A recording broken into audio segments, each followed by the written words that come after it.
Chihiro Aoki? Oh, dude. Imagine if you had a composer like this. And you just, like, cut her from your franchise.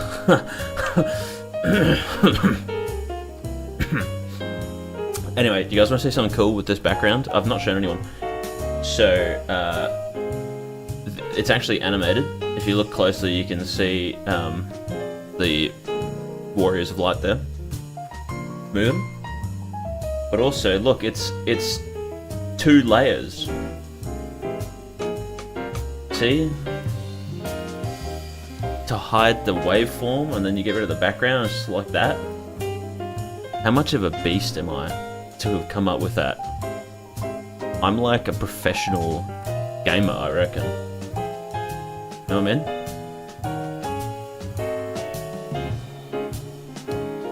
Anyway, I'm going to go over to the wait screen and then turn on desktop audio. There you go, so you can still hear the music. Where's my thingy? Should be it. Bang! Just on the wait screen. Wow. Did I see that? Oh, look at that. You cannot see what you am typing.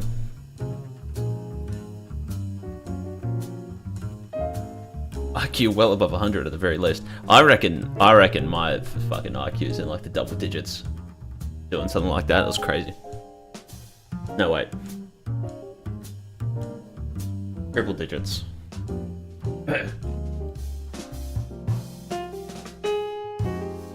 Heaven does feel strange, huh? Yeah. So, I can see as well... Let me hide this. If you look closely at the footage... There you go, you can see Thomas Glover from Isha in the bottom right there. If you look closely at the footage, you can see that it's Pirate Yakuza in Hawaii colours and lighting. For whatever reason. And, you know, one of the biggest complaints with Pirate Yakuza was, of course, the colours and lighting. So, just putting that out there early. Another thing I want to say... I would have set up like a bingo or like a counter or something like that, but I sort of didn't want to because I thought I have hope in my heart that I'd be proven wrong. Will this game just have a billion things from the Yakuza games? Will they be like, oh, and look, and you can play Chohan? Sure, okay. Will they do something like that? Will they be like, oh, Stranger Than Heaven, like a dragon side story, you know what I mean? Will they do something like that? Who knows? But we shall see. Or will they be like... I don't know. Fucking... Here's Joji Kazuma and his brother Shintaro Kazuma. You know? Although in all honesty, in saying that, if they were to do like a, you know, a side quest sub-story sort of thing, not including the main story, and you do see the Kazuma twins, that'd actually be kind of funny. But it'd also be like, wow, Joji Kazuma's a real human, instead of him just being Shintaro Kazuma, but like, American in quotation marks. Iconic song here. Hey, there's my cursor. You see my cursor? If I click on this, yes. And then watch this, you go back, then you click live, boom.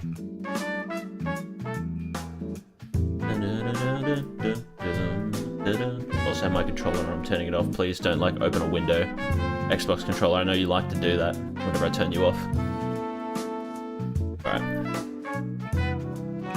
Your mono green graveyard commander deck. Is that a Magic the Gathering thing, or is that like Yu-Gi-Oh? Because I only know about Yu-Gi-Oh. 6 Samurai. That's what's on the screen right now.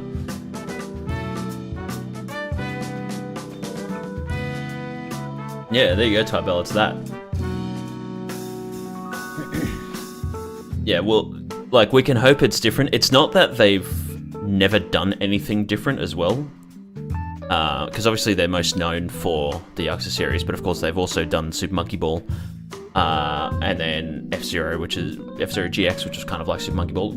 Grand Macnarf Libertarian origin story. Yeah. That'd be funny as well to see her, like, young. But, they also did Binary Domain, of course. And Binary Domain, even though it wasn't very popular, was still a good game.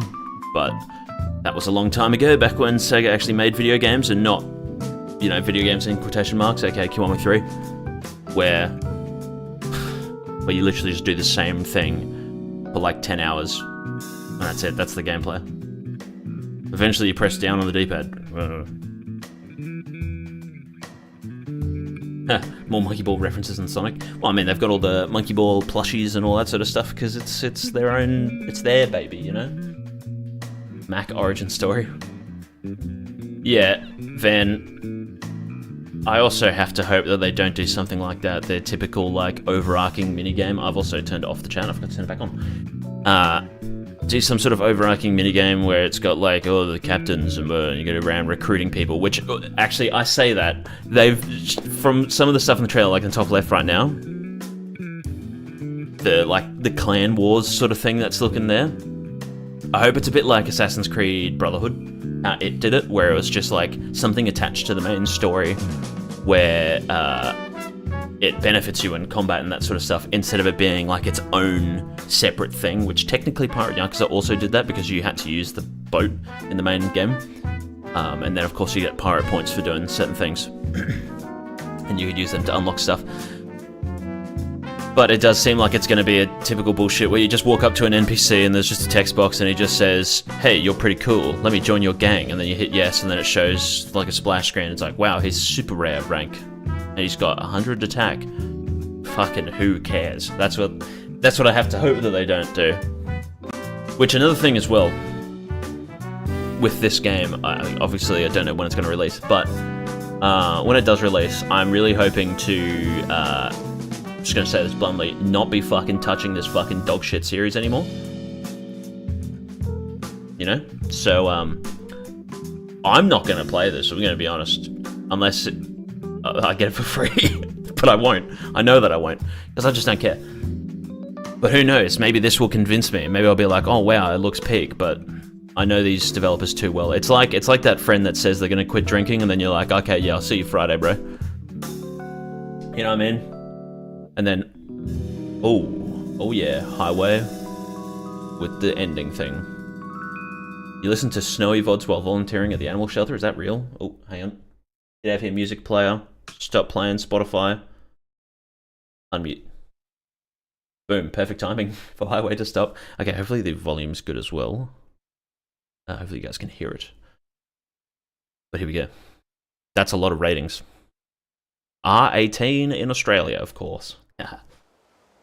Oh, you're fucking... それが俺たちの国だ。登場会。It is a Tojo Clan origin story. It literally instantly starts with it. 兄貴なら絶対にてっぺん取れますけ。ありがとうな。けど、そういうんじゃねえんだ。How'd they get 18 out of 10? 俺たちみてえなヤクザも帰る場所のない連中が生きていける。そんな場所があったらいい。Live life in their own terms. Final Fantasy 16 reference. ねえだろ。そんなの。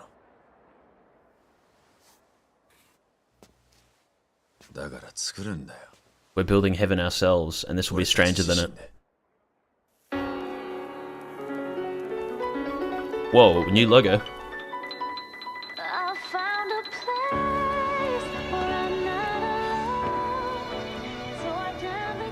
Oh my god.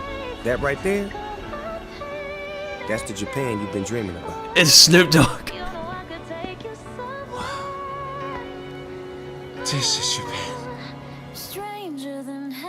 Oh my god, they said the name.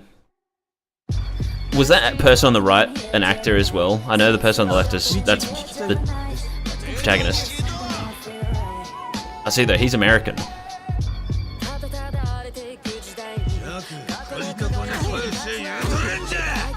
Just what are we trying so hard to protect? 歌を食い物にして Sotenbori? 蒼天堀の帝王なんて呼ばれて There you go. それでできた居場所ってのも俺も欲しかったもんなんでしょうか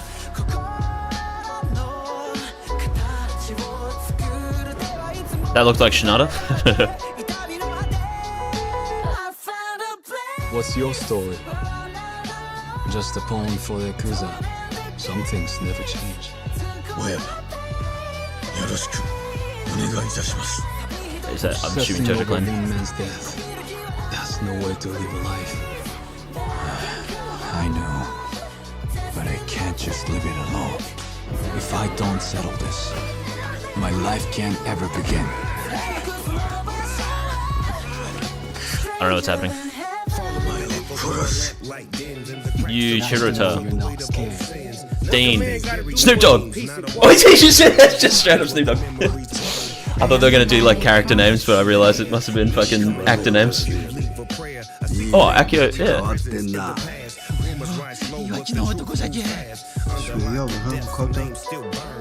怖い顔してますよ社長。 Bruh.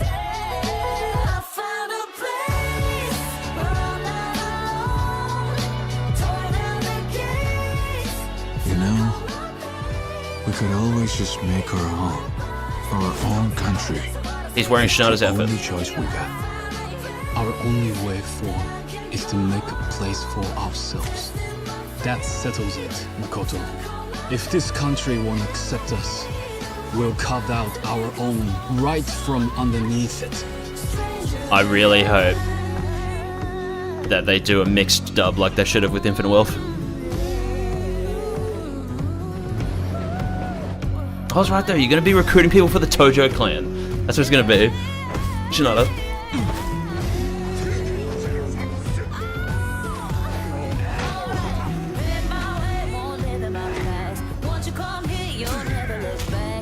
Yeah, who's I forget who she is. But I do know her. Snoop Dogg.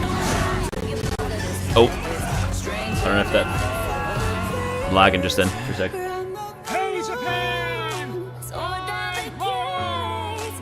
Come on, join the fun. It's our homecoming after all. So long, America! This is my home, and nothing's gonna change that! Shinada.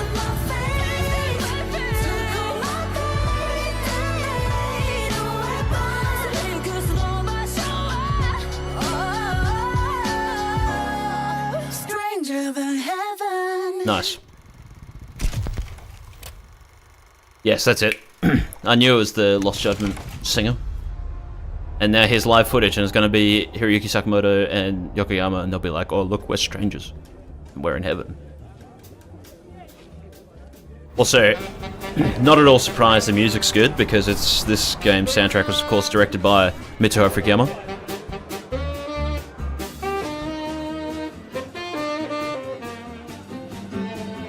That's the name of the game, yes. Yeah, Rasen, whatever the hell it was called, I forget. I don't know, I always skip it anytime it starts playing. Because copyright. 世界中のゲームファンの皆 There's 様、 Yokoyama. そして Xbox ファンの皆様、こんにちは。セガ RGG スタジオ代表、本作ストレンジャーザンヘブンのエグゼクティブディレクターを務めます。横山正義です。このプログラムでは They must have RGG スタジオが been 開 really 発中の struggling 最新 for 作 money if they took a ストレ deal ンジャ from ーザンヘブンの Xbox. ゲームの情報ストーリーやキャラクター、舞台となる街や時代、そこで繰り広げられる遊びの数々、そしてコンバットシステムについてもご紹介いたします。 Dynamic 最後 intro. まで目の離せない内容となっておりますので、どうかお付き合いのほどお願いいたします。 Will this game have dynamic intros to compensate for the fact that Kiwami 3 just fucking didn't? 物語は1915年。 Yeah, it looks like Pirate Yakuza's lighting. It looks like dog shit.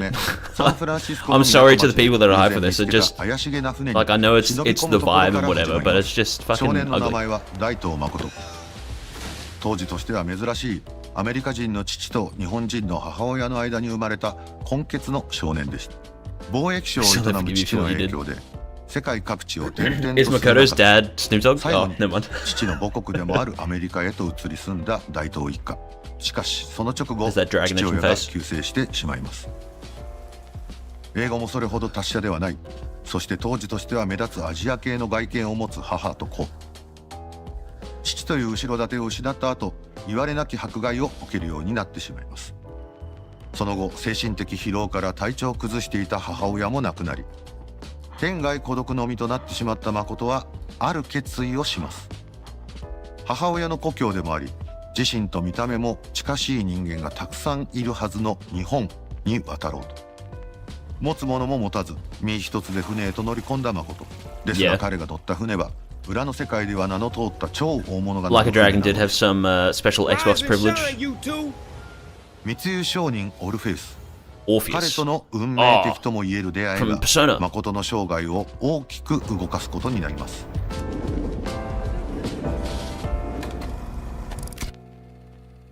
Well, it could, we very well could see that. Orpheus, Whoa! an international smuggler. It could be only has one like a rule. new Taking what's meant to be. Dragon Engine sort of thing, where like what it's Lost meant to Judgment be. did. If you want it, Lost Judgment was basically I Dragon can Engine get 2. it for you. See this fella here?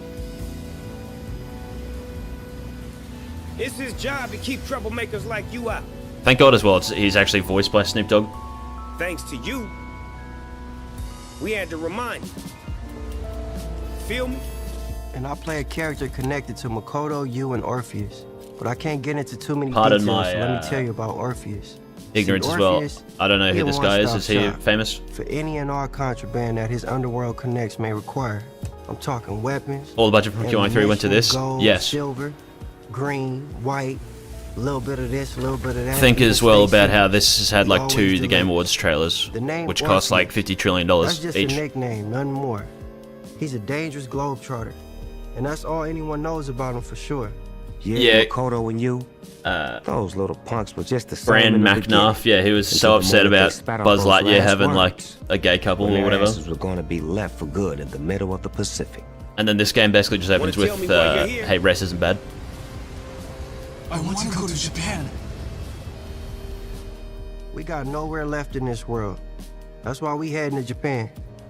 Take a good look. I mean, they've shown snippets of That combat, right but there, they that's haven't the like Japan you've properly been dreaming about. shown it off yet.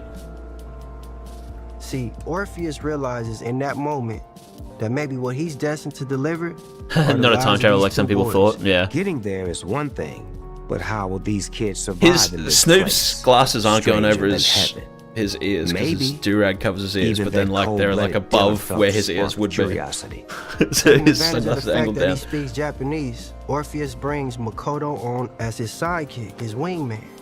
Through countless jobs and deals, Oh, Makoto Orpheus speaks learns the tricks of Japanese? the trade on how to stay spooned and groomed, dipped and whipped, zooted and booted, gooted and looted. I ain't gonna go two more.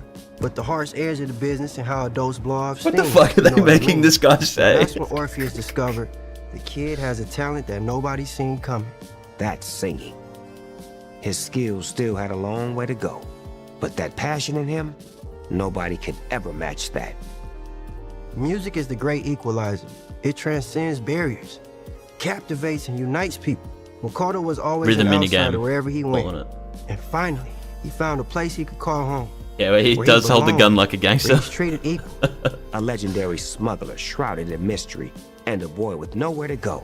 Their meeting and their parting sets this strange story in motion.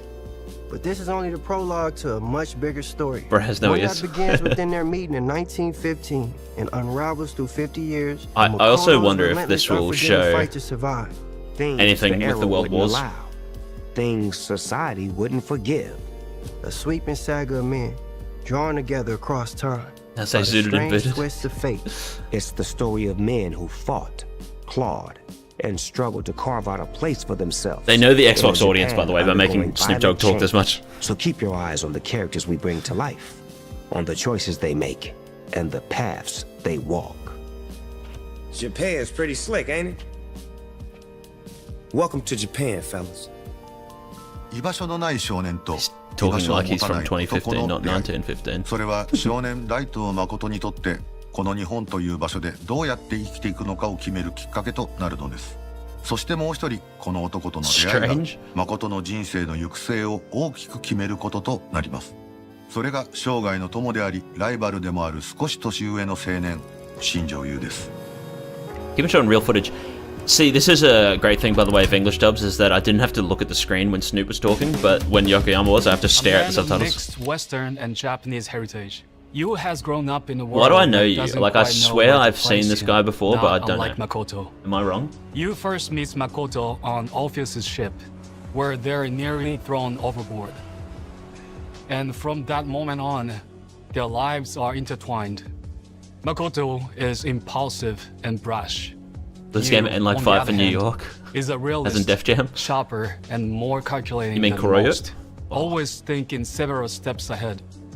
Upon reaching Kokura, Yu and Makoto make a daring escape from Orpheus's ship. Oh, Looks like this is where we part Chico, ways. don't say Right out that. there, Makoto. You too. Makoto. On the other side. Oh, Makoto makes. While Makoto faces extreme hardship Wait. adapting to a new language and culture, Yu How did we not adapts know this rather is quickly Tojo Clan? and We even knew the finds guy that work, founded the Tojo Clan was named becoming quite Makoto. comfortable as a Westerner in Japan. I thought that was like I something see that was you got a new known, get up. but then they call him You're Mako. working here now? Anyway, I am. if he ends up I making see the Omi it's alliance as well, that'd be exactly the hilarious. same. Or he makes the Daidoji. Wow. Still just another no-name loser. But Yu's heart hides a major weakness. He Oh, simply Yakuza can't 7 leave bread. his Did fatal you guys see friend, that? Makoto behind. Through all the persecution, Makoto wants more than anything to carve out a place of his own in Japan. Yu, however, as a He does man have of great a bit of a ambition, Ryo Aoki seeks fit. something more. He doesn't want to just survive in Japan. He wants to reshape it. If the world won't make room for him, he will build a new one. Did he try to skip the These rocks and he ideas just slammed soon it? clash, and our Snoop Dogg. stories decide to walk Snoop Dogg separate founded the paths. Daidoji. But fate, of course, has other plans. A unique opportunity presents itself years later and reunites them as partners in show business. Adapting the famed Yashima name from their Kokura days, Makoto and Yu then enter a chaotic and unpredictable new chapter in Minami as Osaka's latest and greatest showman. Here, Makoto, with years of Yakuza Everything looks experience so green. Yeah, from his it's actually time in Kiwami 4. Hiroshima, becomes a true force to be reckoned with as he tangles with Osaka's many crime syndicates and even the Italian mafia. Screen space reflections. There's no Naturally, ray tracing. With Makoto as the brawn, that leaves Yu to play the brains. Using his wit and intellect, Yu navigates the More real-life world of footage. underground entertainment, leading to a face-off with the Japanese government. See, that's Raido. Makoto Daito and SMT. Yu Shinjo. One path, Just a reference. two different strides. And that's only the beginning. 30 years after meeting at sea, the world is changing around them, giving vocational way school to guy. even greater tragedy. From He tapped here, him up. the story has toward a conclusion almost no one could predict, but that's only part of it. This is far more than a story about crime or ambition. I don't It's a know, Ace story of Shadow. of I don't think it identity, is. belonging, I know Kiwami 3 history, didn't come to Xbox One, a so they're story probably of going away friendship, from last gen. of lives, of wills, determined not only to spin the wheel of fate, but to shatter it. Rags to riches. Not really, It's a Kojima. It's just tale they as just showed like old as snippets of time, gameplay. They're doing like and the more story fitting premise than ever. right now. It is my hope you will experience this remarkable tale for yourself.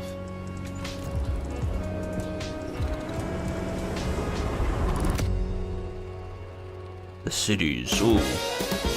本作「ストレンジャーザンヘブン」は主人公である大東誠、そしてその生涯の友でもある新庄優、この2人の50年間にわたる生涯を描いた作品 Shimano with hair. ここで舞台となる町についても紹介させていただきます。まず始まりの町、1915年福岡小倉。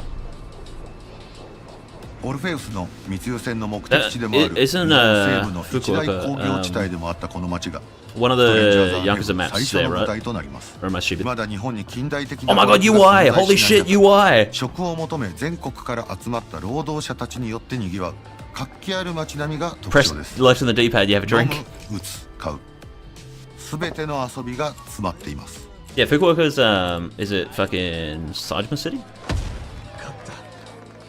Oh, Curious City, that's it, yep.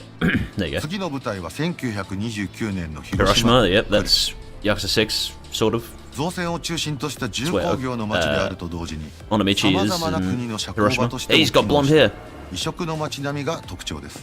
Oh, so he goes through a phase where he dyes his hair. Oh my god, you hear that fucking Judgment, like, 映画 Yakuza などの娯 door 楽も opening 浸 sound 透し effect? 日本文化の近代化の訪れが感じられる一方、日本有数の極道組織に牛耳られた背景を持つ街となり、 Press R3 to activate Tojo Vision. It does definitely, the fact that that UI is like not really changing, it does look like it's like fake UI. Like Gang of Dragon. 1943年、今も日本有数の歓楽街として知られる大阪の南へと舞台を移します。 It does look pretty bad, the ambient inclusion. And at least they're using like better DLSS stuff these days, because their previous anti-aliasing was fucking dog shit and Dragon Engine. But I just have to, you have to hope that this doesn't come to PS4 and Xbox One. I knew it! There's one of the fucking minigames that they're doing. Oh, here we go, you're gonna shoot, yep. More minigames. その舞台は1951年、日本有数の観光地でもある静岡、熱海。 Listen to him. Press up to use D-pad or to use healing items.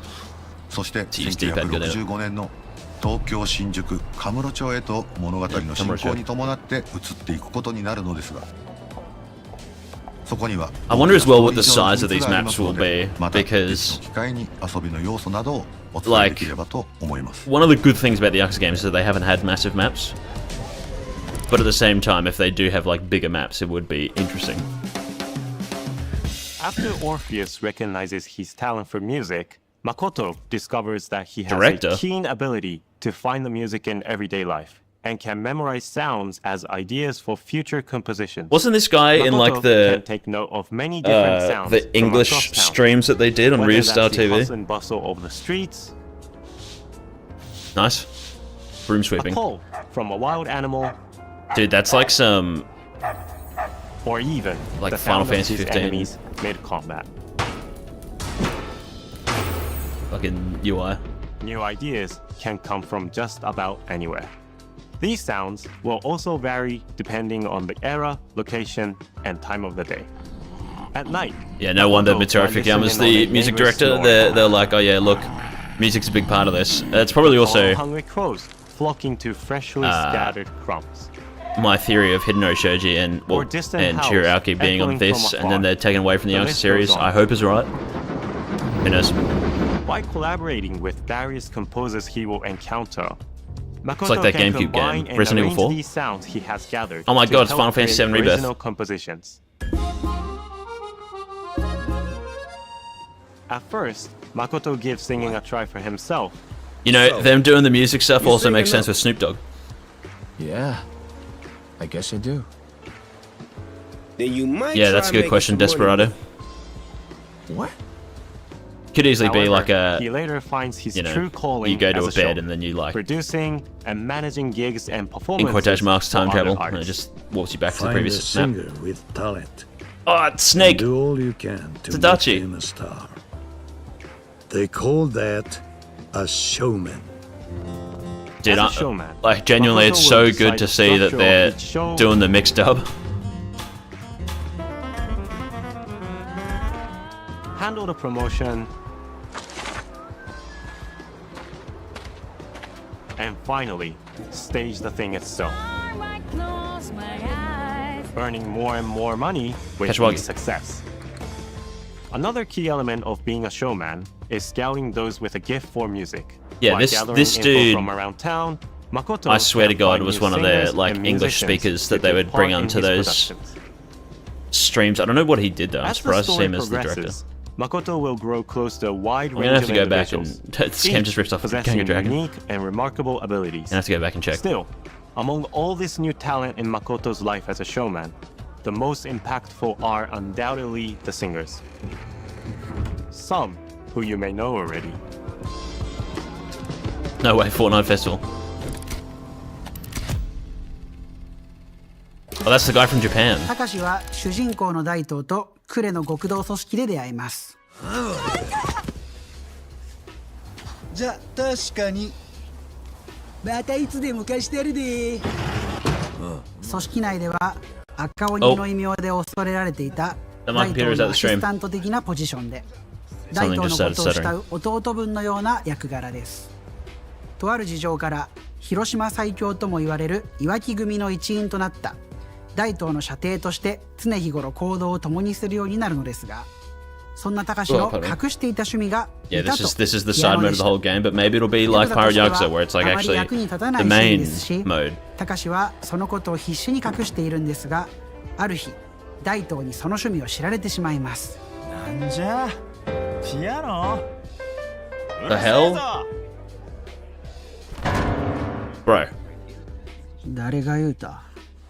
あ？一発殴れば十分じゃろ。 Pre-order bonus, man. Yeah. 兄貴。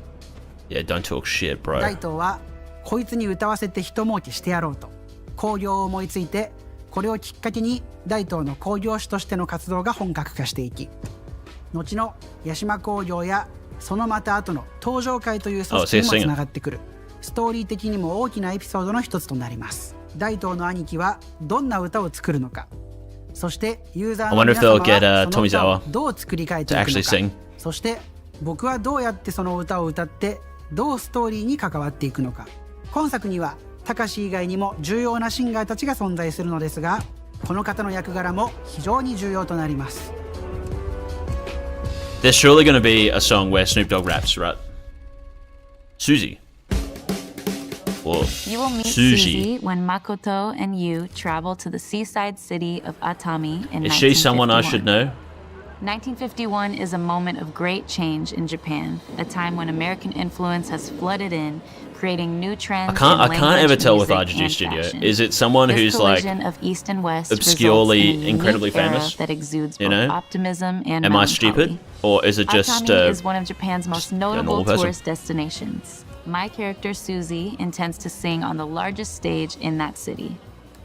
There, the course of her life is permanently altered when she meets Makoto and you. I get it's supposed to be dark, but it's just like so What'd you think? drained of color. Brilliant.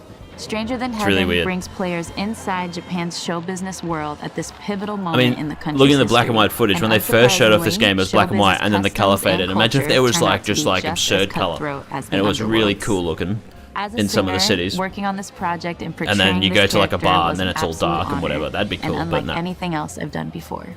In addition to my voice acting, I worked with Satoshi-san, who plays Takashi, on crafting the theme song for the game. I love being able to combine acting and singing in a single project, and I am so thrilled for players to experience what we Genuinely could just Snoop Dogg and a bunch of randoms. No, don't worry. Don't worry. The next person they're gonna show off, I mean, there was a doe who, okay, no, never mind, they didn't actually get her for this video, that's why they didn't show real life footage. Next it'll be fucking そして50年間にわたる男たちの生涯を描いた作品であること。さらに歌というものを中心とした様々なゲーム体験がある非常にユニークな内容になっているということをお伝えしてきましたが、それだけではありません。主人公である大東誠の真骨頂は、どんな相手にも屈しない精神力と腕っぷしの強さにあります。ここからはストレンジャーザンヘブン。Ace of Shadow, you have to hope that they learn from their mistakes and start like showing off songs in their entirety early for marketing purposes, but they probably won't because they're stupid. Combat, here we go. Oh, Hiroyuki Sakamoto. Guys, he follows me on Twitter. Fucking piece of shit. 本作のコンバットシステム Can't believe you fucking produced Q-Only 3. キャラクターである大東の左半身と右半身の操作をそれぞれ独立した操作で行うという To be like left and right stick in the コン triggers. トローラーの RB、RT を入力すると右手や右足といった右半身 LB、LT を入力すると左手や左足など左半身を使っての攻撃を繰り出すことができます。大東はこれらの入力に反応してビビッドにアクションを繰り出しかつてないレベルで意のままに操っている感覚を提供します。攻撃の方法はタップしての連続攻撃だけではなく Pre-order King of Dragons, sorry, it's probably gonna get cancelled. Sorry to say. 話すことでより強烈な攻撃を繰り出すことも可能です。これを利用してタイミングよく攻撃を繰り出すことが上手なプレーの一つとなります。例えばこのように走り寄ってきた敵に絶妙なタイミングでパワーを込めた攻撃を叩き込むことや、 You know, based on their track record, I get a strong feeling I can sit there. I'm gonna put it up to the mic. I can sit there going like this on my controller and I can win every single fight. I get a very strong feeling. 即座に反撃するなど、相手のアクションを見極め決定的な攻撃の瞬間をプレイヤー自らがデザインできることが本作の醍醐味と言えるでしょう。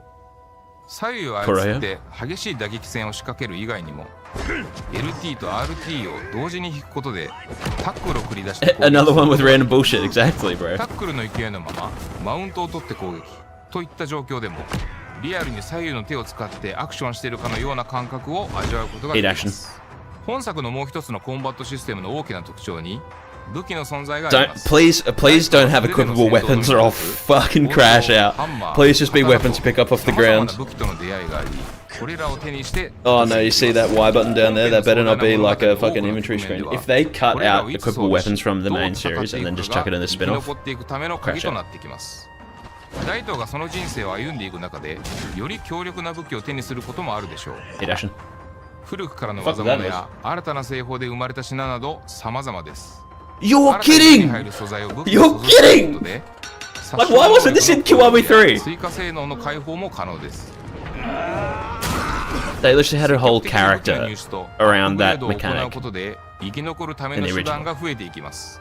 ストレンジャーズ・アン・ヘブンではこうした基本的なアクションに加えて高速移動する車中でのバトルや敵を一瞬で倒すことができる大技、 It's a break kills people. 繰り出せる必殺のアクションなど多種多様なコンバットシステムを体験していただけます。 Yeah, so heat actions, that's not new. Yep. It's Asian, yeah. 最初にこの作品のオファーを横山代表からいただいたとき、自分の半生が重なるような He's just like him. He's some American dude that's Japanese. 日本人の父とスペイン人の母を持ち、環境や時代こそ違えど、大東誠と近しいような経験や、それこそ苦しい思いをしたことがあります。そんな中でも必死に言葉の壁を越えられるように努力して、自分の居場所、自分の夢を追いかけ、壁を乗り越えることで俳優としてのキャリアを積み重ねてきました。本作の大東誠は決して善人ではありません。また登場してくる他のキャラクターたちも全員癖のある人間ばかりです。でも全員に共通しているのは成し遂げたい夢がある。そしてそのために必死に生きているということです。人は夢があるからこそ頑張れます。どんなに苦しいことがあっても最後まで必死にもがき続けていきます。そんな人間の生きるということへの強い執着と情熱がこの作品の魅力だと思っています。私も今本作の収録で非常に難易度の高いお芝居に日々挑戦しているところなのですが、この世界の中で生きているキャラクターたちの熱量に負けないよう、自分が培ってきた技術と経験と情熱で See, because he says he's Spanish, if he was some American dude and he's speaking English and Japanese, it'd be easy, but I can't imagine he speaks fluent English. 今回はストレンジャーズ・アン・ヘブンについてストーリーとゲーム概要を中心にご紹介いたしました。そう遠くないうちにより詳細なゲーム内容やテクニカルな部分についてもご紹介できると思います。続報にもご期待ください。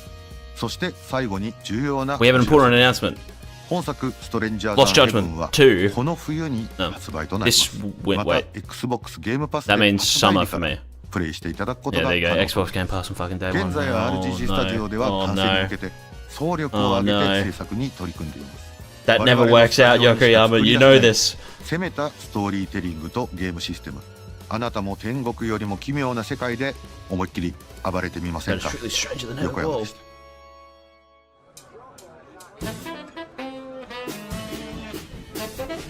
Bruh.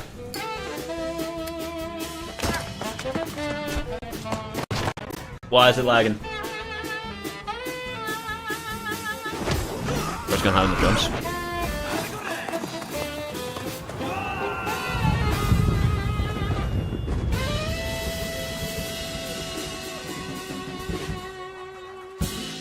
Coming this winter to PS5 and Steam as well. See, no Xbox One. Oh, but Xbox Series S though. Thanks for watching. No PS4 and Xbox One or Switch 2. So, music's kicking in because now they're going to be like, oh, here's the post-credit scene. Spider-Man joins the Avengers. No. So, Gaiden was day one in Game Pass, and they didn't seem too happy about how Gaiden performed. Here's the truth. What the fuck? Hey guys, look, it's a Pop It 1 video. We should all watch the Pop It 1 videos that I've edited. I'm gonna launch Lost Judgment. Where is Lost Judgment? Pop It 1? I've been entering Smash tournaments. Holy shit, it's Pop It 1. Now, but I wanted to. Anyway, sorry. We're not watching that. Okay. So here's the thing with Xbox. They're getting better now, you know, the new CEO is like, fuck AI. Based? Extremely based? How based is that? I'll keep this open though, if I want to tab back, but for now I'm just going to have Lost Judgment on the screen. Here's the bang. So, Xbox, it's never their intention, but they do tend to fuck over every single developer and publisher that ever puts anything on their consoles these days. And in particular, Game Pass tends to screw them over. And, you know, like Persona seems to have some sort of marketing rights with Xbox as well.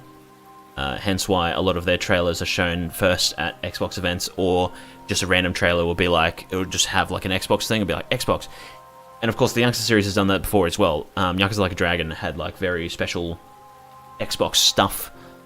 It was like all their trailers and whatever, and it was like heavily promoted on Xbox. It does make sense. It was the first time the series had shown up on Xbox, which is cool. Also, that's another thing with Game Pass, is that you can just buy the cheapest subscription for 1 month and then not actually buy the game. That's what I did with Call of Duty. Glad I fucking did that. I spent $15 back when it was cheaper. $15 on the cheapest PC version of Game Pass, which only came with a few games. I think it was like, it was limited in some way. And then I played Black Ops 6 and I was like, I hate this. But Infinite Wealth also had some Xbox stuff with it, I believe. I believe some of the trailers were like, or like one of the announcement trailers or something was first shown in an Xbox event, but then it didn't have this sort of exclusivity with Xbox. Obviously it's still coming to PS5 and Steam. Makes sense, even Halo's coming to PS5 and Steam.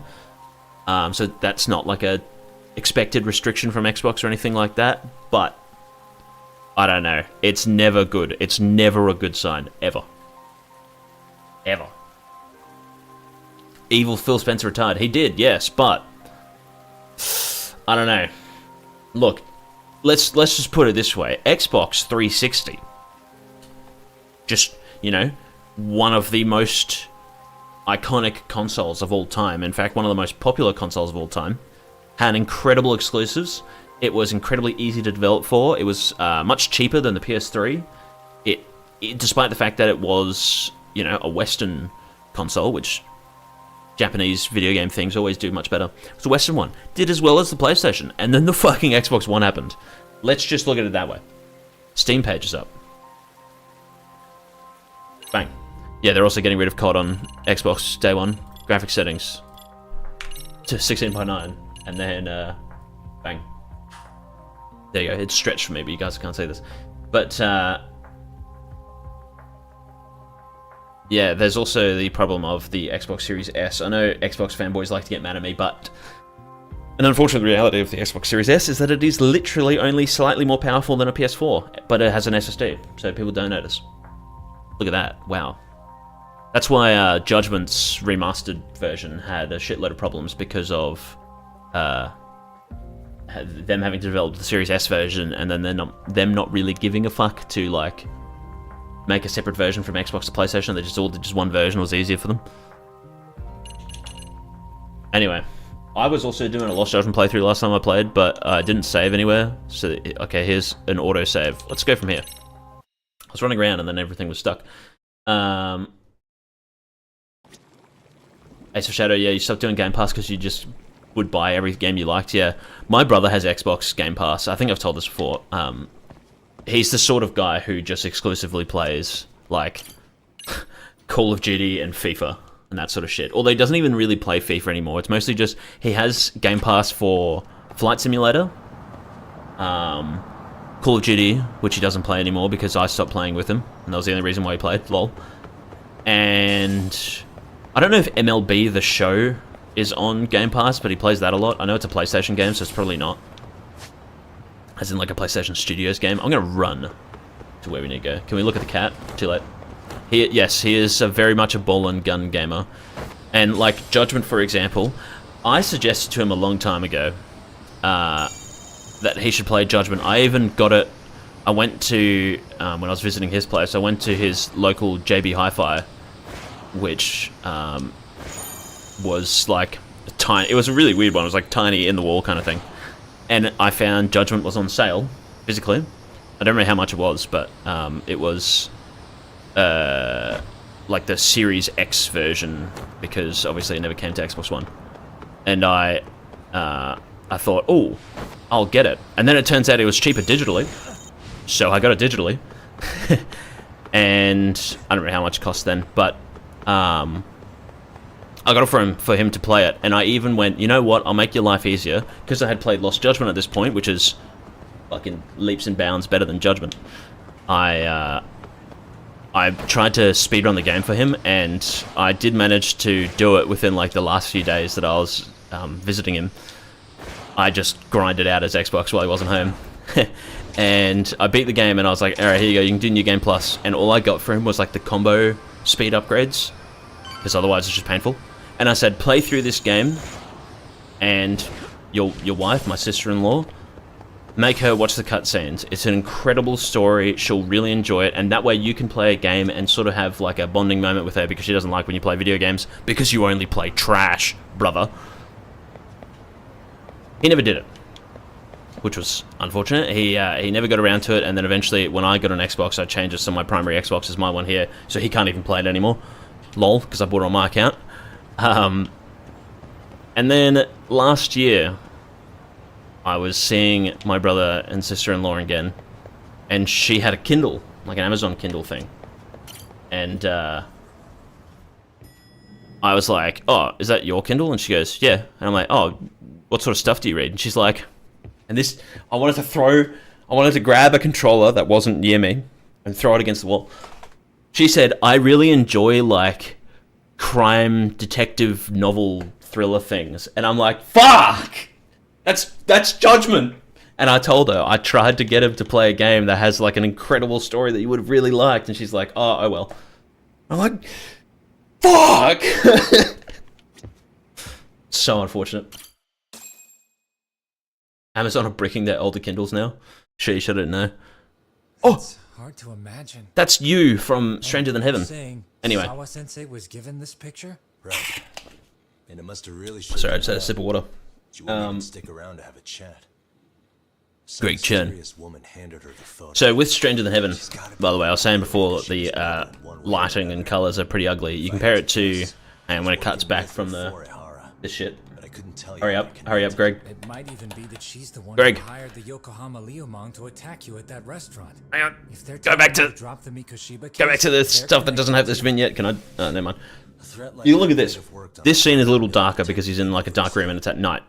But still, like, look at the shine from the monitors on Tsukumo's face. You can look at just like the nice colors of the room and stuff. Even you can even see some of the shine on Yagumi's jacket, and that's not some sort of advanced technology or anything like that. That's intentional lighting. They put a light and they point it from the monitors. There's like an actual direction to the lighting. And then as well, obviously this game is extremely orange, but at least it's a color, you know, as opposed to just being like completely lacking in saturation. Shut up. And then of course there's also all of the chromatic aberration. I just paused. There's even chromatic aberration in the pause. Like, see that? See that little effect there in the pause thing in the middle? That's just like cool. It's like an intentional fucking choice to make it look sexy, and all the smoke trails and stuff, and like you look at like the Lost Judgment, like the soundtrack cover, and it sort of looks like this chapter select screen here. It's cool. It looks nice. And this isn't exclusive to Lost Judgment. This was all of their games. Hello. You've reached stereo. Someone's dead. Who could it be? Right from the outset. Oh, and then they've got the Like a Dragon visual novel things that they only did twice. But yeah, it's just like, and like if this was Pirate Yakuza right now, you can see the white from outside. See, it's shining on everyone. It's not some advanced technology, it's literally just a light, and there's the shadow being casted over there, which wouldn't be realistic, but they don't have the most realistic shadows. But still, there's a light being cast from the window. Wow, rim lighting, look at that. If this was Pirate Yakuza, this would be blinding. It would be just, the whole screen would be white. It would look like this, but white. That's what it would look like. I should also change that Kiwami button to blue now. There's a Kiwami 3. Dude. Oh my god. Kiwami 3 is so blue. I don't know. I haven't been paying attention. Oh, hang on. Oh, hang on. Oh, hang on. Hold on. Hang on. Wait. Hold on a sec. Hang on. I didn't mean to click on this. Hang on, guys. Just wait. And then there's gonna be some girlfriends. Hang on. There's them. Yep. There they are. Yep. Inventory's full because this is New Game Plus. I already have all this. Why does it give it to me again? Oh my god. Oh my god. Boxing style will show up at some point. Yep. Shut up. Shut up. And then, yep, it's gonna be, yep. More tutorials, yep. Okay, so anyway, that's a Lost Judgment PC moment because it comes with all the DLC.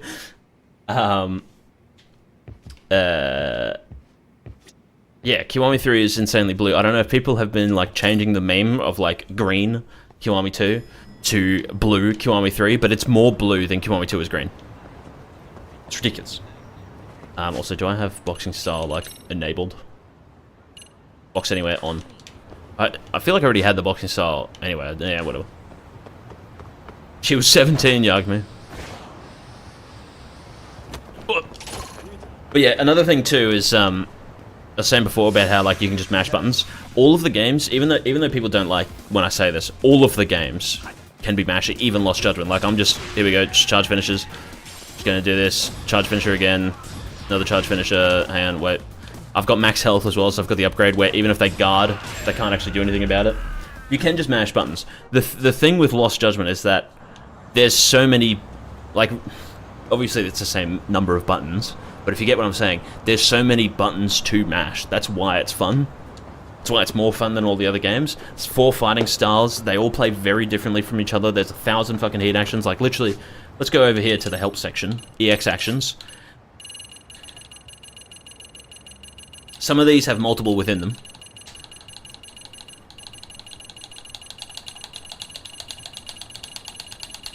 There you go. There's all the heat actions. All of them. This many. It's a lot. Kiwami 3 doesn't have this, by the way. Here's a fun fact. Kiwami 3 doesn't have a list of heat actions. Probably because they're embarrassed by the fact that there's like fucking 5. Mine has 10. Mine literally has 10. And he doesn't get any weapon heat actions at all. And Kiryu also, there's stuff like EX Meteor Drop, I think is what it's called. I'm going to quickly have a look at it. EX Meteor Drop, Meteor Drop, Meteor Drop. Blah, blah, blah, blah, blah, blah, blah, blah, blah, blah. Where are you? There you go. Is it this one? Yes. This is when you have a bike / similar weapon and there's an enemy on the ground, you'd have a heat action for when they're on the ground. That's not in Kiwami 3 either. If you pick up a bike and someone's on the ground, you can't hit them. You literally can't hit them. Well, I mean, you can with the, like, stomp thing, but I mean with the heat action is what I meant to say. Stupid! Why do they do that? And that sort of combat direction is why I think, like, Stranger Than Heaven, it's just not really going to have anything to it. It's just going to be just, like, me just doing this, but, like, I'm pressing RT and LT instead of square. It looks like it'll be, like, fun, of course, because these games are still fun. But the problem is that they can be more fun, and they choose not to be. Even like, so, when I was playing Kiwami 3, like, man, when I fought Mine, it's like because he's got a lot of health, which is good. He's the final boss, he should be. It should take long to defeat him. But you just do the same attacks over and over and over again, and then like the same hit actions. And I don't think there's a stale heat mechanic in Kiwami 3, and it makes sense because you don't have many options. And like, I just wasn't doing anything different, and it was just doing the same shit over and over again, and then like, I felt like I had nothing cool to use except for like Tiger Drop. And that'd be it. It's just boring. And then I went and played, I played another Yakuza game I need to remember. It's Kiwami 2. I went and played that to get a recording recently. And thankfully, thanks to this game that I'm playing right now, there are general combat improvements that they've just sort of stolen, but not all of them. So like, a perfect evade, giving you a buff. You know? Like this. Or, charge finishes having certain properties and whatever, and the fact that there are charge finishes, because Kiwami 2 doesn't have charge finishes. And I went and played Kiwami 2, and it is still fun, of course, but after the improvements of Judgment and Lost Judgment, it was like, oh, this is so much better. And so I don't know why they went backwards from this game. They were going forward. They were going forward at such an incredible rate. They get to this game, and then they went backwards. Two fighting styles. They both do the same thing. They both have nothing to, like, use except for, oh, you can hold square. Cool. That's what makes me think that Stranger Than Heaven will probably be the same thing. It'll be like, oh, you can, if you do a well-timed charge attack, whoa, what a unique feature. I've never played a game that has a charge attack. You know what I mean? Looks like school's already out. Oh yeah. Oh yeah. Oh look at look at that. Oh look at that. Wow. Beams of light. Wow. Lights that aren't blinding, even though the afternoon sun in real life is fucking blinding. Anyway. I hope they don't. Takayuki Yagami is your username. Holy shit, it's you. It's you. It's this guy. I hope they don't do a Judgment 3. They'll just ruin it. Because of just every one of their games. It's like they have a pass, sorry. They get a pass to just reuse all their games. That's part of the charm and appeal. And they're aware of that. But the reason why you keep playing them is because they do still have completely unique stories and music and whatever. And then as you progress through the games, they start getting more gameplay features. Yakuza 4 had 3 additional playable characters. That's cool. Cool shit. They are allowed to just do the same game over and over again. And then fucking Pyro Yakuza and Kiwami 3, they just decided to not do that. They were like, let's just go backwards. We'll do a fucking do Judgment 2. You already did Judgment 2. It's called Lost Judgment. Anyway, they shit me off. I think it's the 3rd floor. Are you gay for Yagami? Well, Yagami backwards is I'm a gay. So there you go. If we were to say don't spam that or I'll kill your family. If we were to say that to the social media accounts, they'll just delete the comments. Where am I going? What the f... I forgot about this girl. Oh, hang on. She's just standing there in the room. Also, I noticed this before. It's like the... Oh! I don't want to walk in here. Stop this.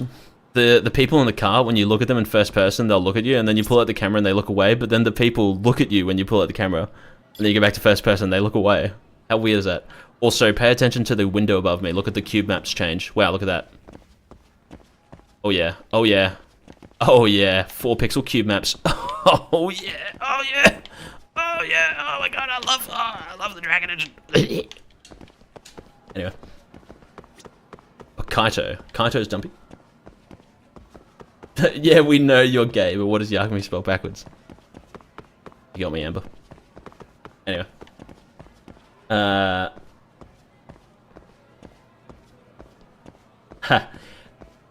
That's funny you say that as well. Forlorn. With Infinite Wealth, they made like, because like Lost Judgment, I play it and then I go back to Judgment. I'm like, ugh, but it is still good. Infinite Wealth. Oh, hit my microphone. Infinite Wealth. I play that, and then I go back to Like a Dragon, and I'm like, I feel like my arm is just like trying to rip itself off from my own body, so I don't have to fucking hold the controller to keep playing the game.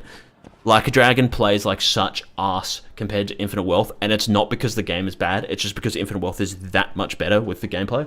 Excuse me, Yagami-san? Don't speak to me, girl. I'm gaming. And it clearly shows that they are capable of just like improving things. And there are so many big improvements, obviously, with Infinite Wealth, but there are a lot of like smaller ones, even just down to the consistency and the damage of skills. Get out of here, Futaba from Persona 5. The consistency of skills is a big thing because it means that Jukihan's light, in quotation marks, light damage attack isn't stronger than his heavy damage attacks. They're capable of doing it. Hey, Tsukumo. And that's why as well, when I see people saying like, pinned down where Mikoshiro's body was discovered. People are just angry because of the sex offender. Kiwami 3 is actually, I actually had a lot of fun with Kiwami 3. I just think it's like, imagine if you went to a restaurant and they have like it's a steak with like delicious seasoned vegetables and other shit. I don't know what you get in a steak dish. It's just a delicious steak meal. And then it comes out and then it just doesn't have like the vegetables. And you say to them, oh, isn't this supposed to come with veggies? And they say, yes, it is. And you go, did I have to pay extra for it or something like that? No, they're completely for free. Then why didn't I get it? We just chose not to give them to you. And then that's the idea. You go, oh, that's the best steak I've ever had in my life. And you go onto Google and you give them a 5-star review. No, you'd fucking say, what the fuck's wrong with you? Just give me the veggies. If it's free, why didn't you give them to me? That's what the RGG games are like. It's like they're capable of doing it and they just choose not to. Oh, hang on, sorry, I just realized. Holy shit, this will be graphics in 2020. Oh my god. Problematic steak. Yeah, okay, and then also the steak comes with a fucking, like an IED that just blows up in your face. And its name is Kagura. Yeah, crazy, I do agree. Of just saying like a power like Pokemon does, but at least in Infinite Wealth, because it is more consistent, you know that this light damage attack will probably deal as much damage as this one. A succulent Chinese meal? Stranger of Paradise! Hell yeah. Holy shit, yeah, it's Jack Garland! Jack Garland's back in the chat. No, I'm gonna be honest, I use a steak because that's like the, you know, typical like fine dining thing. I don't like steak. I'm sorry to say to all the steak fans out there, I really don't like it. Mostly because I don't really like beef that much, but steak in particular, I just am not a fan. Succulent Chinese. No, I don't feel like it. RGG, yeah, it's literally them. See, because that's another thing as well of like, they don't have to do this and whatever. They can still like make a good game. Lost Judgment. Back when it was like first revealed, all I thought was, because of how fun Judgment was, all they need to do is just maybe add like an extra or 2 fighting styles, and it'll be such a massive improvement from Judgment. And then they were like, hey guys, Snake style. Oh my god, they've done it! They've added an extra fighting style. That's all they needed to do to make this game a lot better than Judgment. And then the game came out, and they also stacked on top of that like 600 other improvements. They didn't need to do any of that to make the game a bit like better, and they chose to. They put in the effort. Even Hobo Joe, bro's a hobo and giving me money. Buying Magic Cat to stream. Hello, Hobo Joe. Thank you for the 5. Is that pounds? Yeah, it's pounds, right? There was the Judgment Day presentation that they did for this game, where Nagoshi was up on stage alongside, I forgot the other dude's name, the like other director guy. And he said, and I remember thinking like, oh yeah, good luck with that. He was like, we need to make a game that lives up to the expectations of Judgment. And I thought, like, oh, that's another thing too, is like tailing missions and stuff. Here we go, detective stuff here. Lost Judgment also made massive improvements to this stuff, because it's just, you do this, and then I can't sprint. This one particularly is stupid. But because you don't get SP, you don't really have to look around or anything like that. But they also just made like Suspicious. a lot of these just a lot easier. Can I skip this? Yeah. There we go. Investigation done. That's it. Improvements like that. Tailing missions were better. Oh, hang on. It's not actually done. There we go. Now it's done. They added the parkour, which wasn't really anything, but at least they were trying to do something new. Tailing missions, there's only one in the main story as well, which is another reason why they're better. Lockpicking, there's only 2 in the main story. Overall, they were just like, yeah, let's just make the experience more fun. I don't know where that mentality went. Unfortunately, pounds, yes. Oh, that fucking traffic cone went. Oh my god, it went off the edge. Look at it down there. Oh, it exploded. Guys, holy shit. Oh, I can't go first person. Resident Evil. It's a green herb. I'm gonna heal. Why are British people so apologetic for their own existence? I mean, if you think about it, it's England's fault that a lot of people have to, you know, live because of colonization and stuff. We could have just been simple people that lived in, you know, well, I guess I'm white, so I'd be a peasant in England. But no, I have to live in this hot as fuck place with shit internet. So there you go. England's fault. Also, I don't know, I always think about this. Why didn't they make this pole slightly longer? And then you don't have to, like, clip on this air conditioning vent. Anyway, here's a boss fight as well, I just remembered. Hello? Anybody here? Coming through. Went with Nagoshi. Yeah. How was the Stranger Than Heaven presentation? It's certainly more interesting than I was expecting, which is good. But I don't know. Look, here's the thing I'm interested in Stranger Than Heaven, the soundtrack, which, if they're gonna do the same with their Yakuza games, will just release alongside the game on like Spotify and stuff. You go, don't have to play it. And spiders and kangaroos, yeah. Oh! Alright, is this the boss battle? Are these? Oh no, this isn't the boss battle just yet. Later. This is the chase section. What the? Bang. Investigation complete, look at that! How good is that? Oh, pardon me. Amber Hernandez. Promoting your membership status as if it wasn't gifted to you.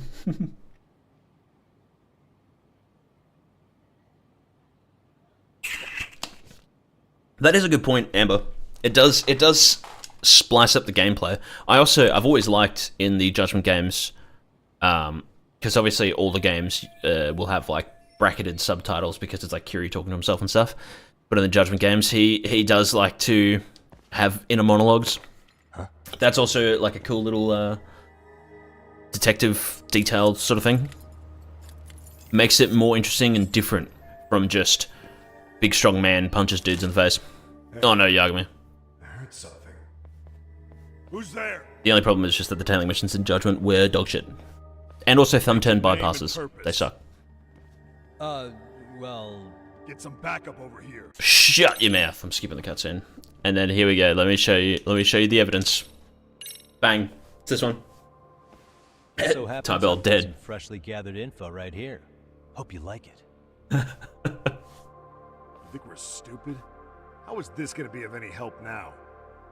Maybe you'd enjoy a night chilling in a slammer.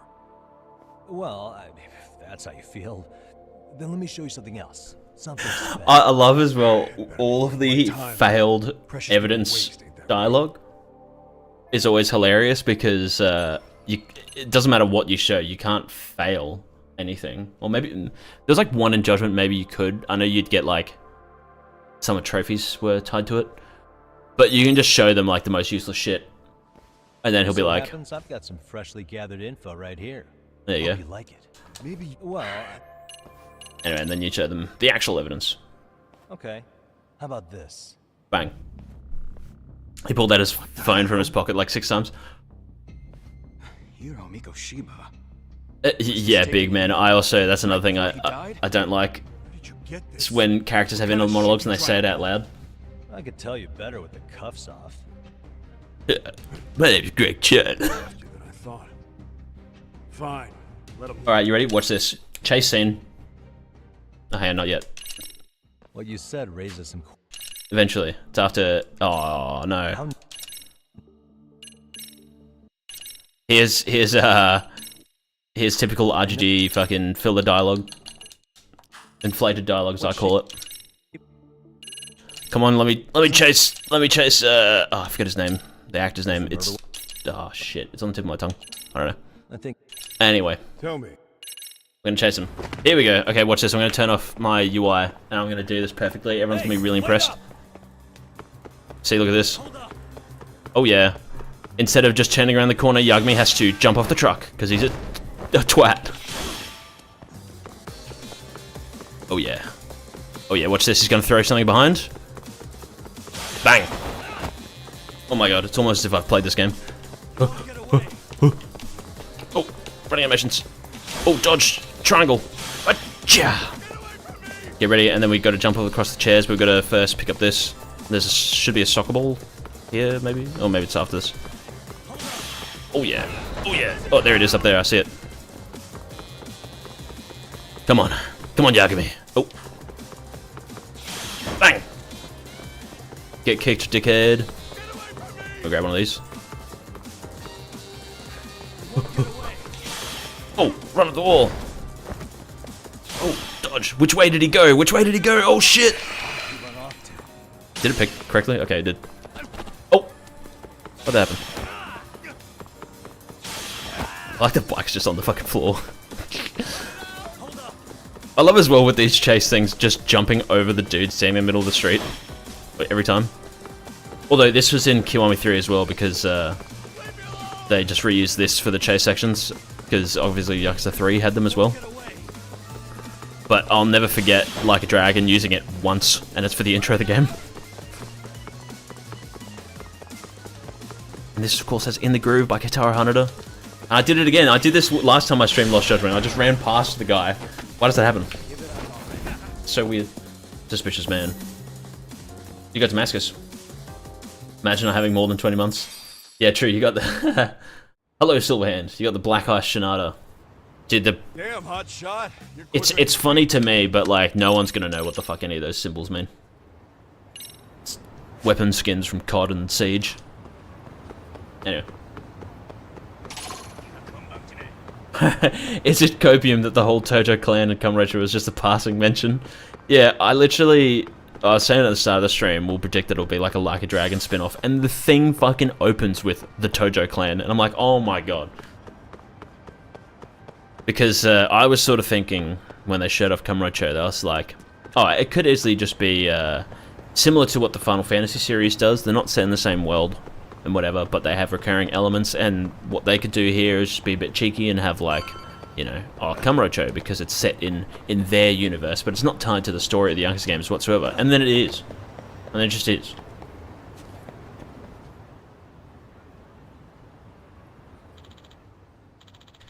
I think so, Hobo Joe. I'm pretty sure it was just in the intro, because I don't know if it was in any sub-stories or whatever, but I don't think I've ever seen it outside of that. Could be corporate espionage. Is this going to be... Yes, listening device thing. Here's also... Search by keyword, listening device. Here's also some of Lost Judgment's padding. The fortunate thing about this is, obviously there's cutscenes that you have to watch. I mean, you don't have to, I say that. But if it's your first playthrough, obviously you're going to watch them. Now, I'm foolish. Watch this. Ha, watch this. No, not that one. I've gone past it. B. Bang. Delian 7. Of the frame 1 reveal. I know, Leon. It's like, it pissed me off. I just see it, the Tojo clan, and I'm like, because here's the worst part about them doing that as well, is that with like stuff like Kiwami 3, they're literally kneecapping this series. They're just fucking getting a baseball bat and smashing its legs in, and then they go, the Tojo clan. Why? Anyway, skip this. Show them that that's the wrong one. Show him that I'm a lawyer. Detector, well, matter of factly. Go first person. Guys, look, it's over there. And then I hold my skateboard. Leon, you know what we should do? We should do a 2-player co-op stream of Resident Evil 6 because the friend I initially tried to play through Resident Evil 6 with gave up, as you know, at the very end. And then I tried playing through with it with another friend who I recently played through Resident Evil 5 with. And then we did the first mission, and he said, "I'm not fucking playing this anymore," is what he said to me. So, yep. The car's giving weird signal vibes. It's a teddy bear. Oh my god. And just like that, the padding has concluded. Compare that to the Galgang padding in Kiwami 3. It's so bad. It's so bad. I thought, yo, Skate 3, soft sound. Holy shit, we should play Baldur's Gate 3. Dude. So, okay. Yeah, I think that'd be fun. Doing that. I'd be overpowered though, because I've done fucking like 2.5 playthroughs basically at this point, but I've still never beaten the game. I was 1 mission off, or maybe 2 missions off doing the Sherry, and then I would have done the whole game. Blech. But anyway. Speaking of Leon here, him, Gokudoni, Fruit, before I played Kiwami 3, were telling me about like the Galgang padding and stuff, and how it's like Kiryu's like, oh, this is really important. Better check out the high side girls. I didn't realize the extent of it. When I finally got to that section, it's like you have to get to a certain level and do a certain thing. It takes so long! It's like half of the game! Like half of the game is that! I'm not even exaggerating! Especially if you skip the cutscenes, because I've already seen them all. It's terrible. Haha, Snow recently on stream would make RE6 worth watching. True? Watch this expert jump. Right, you can't jump over the taxis, always forget. Oh, bang! Oh yeah! Oh yeah! Hit action. It's... Really, guys? It's painful. It's just painful. It's the easiest way to describe it. And like, when I did it as well, you get to like level 2 or whatever it is. And I'm thinking, okay, here we go. Level 2, this is what we needed to get to. And then we can do it. It unlocked a new thing. I'm like, yeah, this must be it. It wasn't it. You then have to go up another level. And it takes so long. And like, the way they want you to do it is just by running around and playing minigames and doing sub-stories and stuff. And it just takes so long, and it's like chapter fucking like 3 or something. Haven't even gotten a chance to like properly play the game. It's like when I streamed Yakuza 3 before Kiwami 3 got announced, and it's like, I was like 4 hours into the fucking stream and I'd done like 2 fights.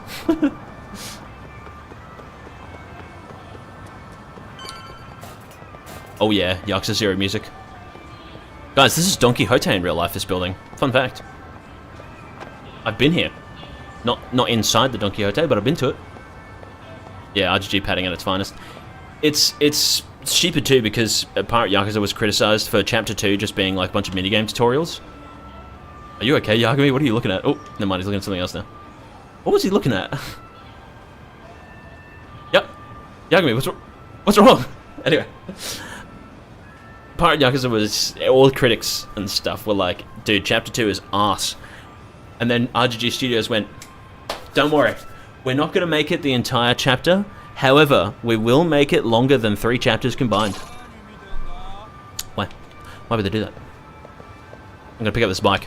Slam him! Ba-bang! Ba-bang! I'm on Legend, by the way. Legend difficulty, by the way. He saw a cool bug on the floor. Yeah, he likes traffic games.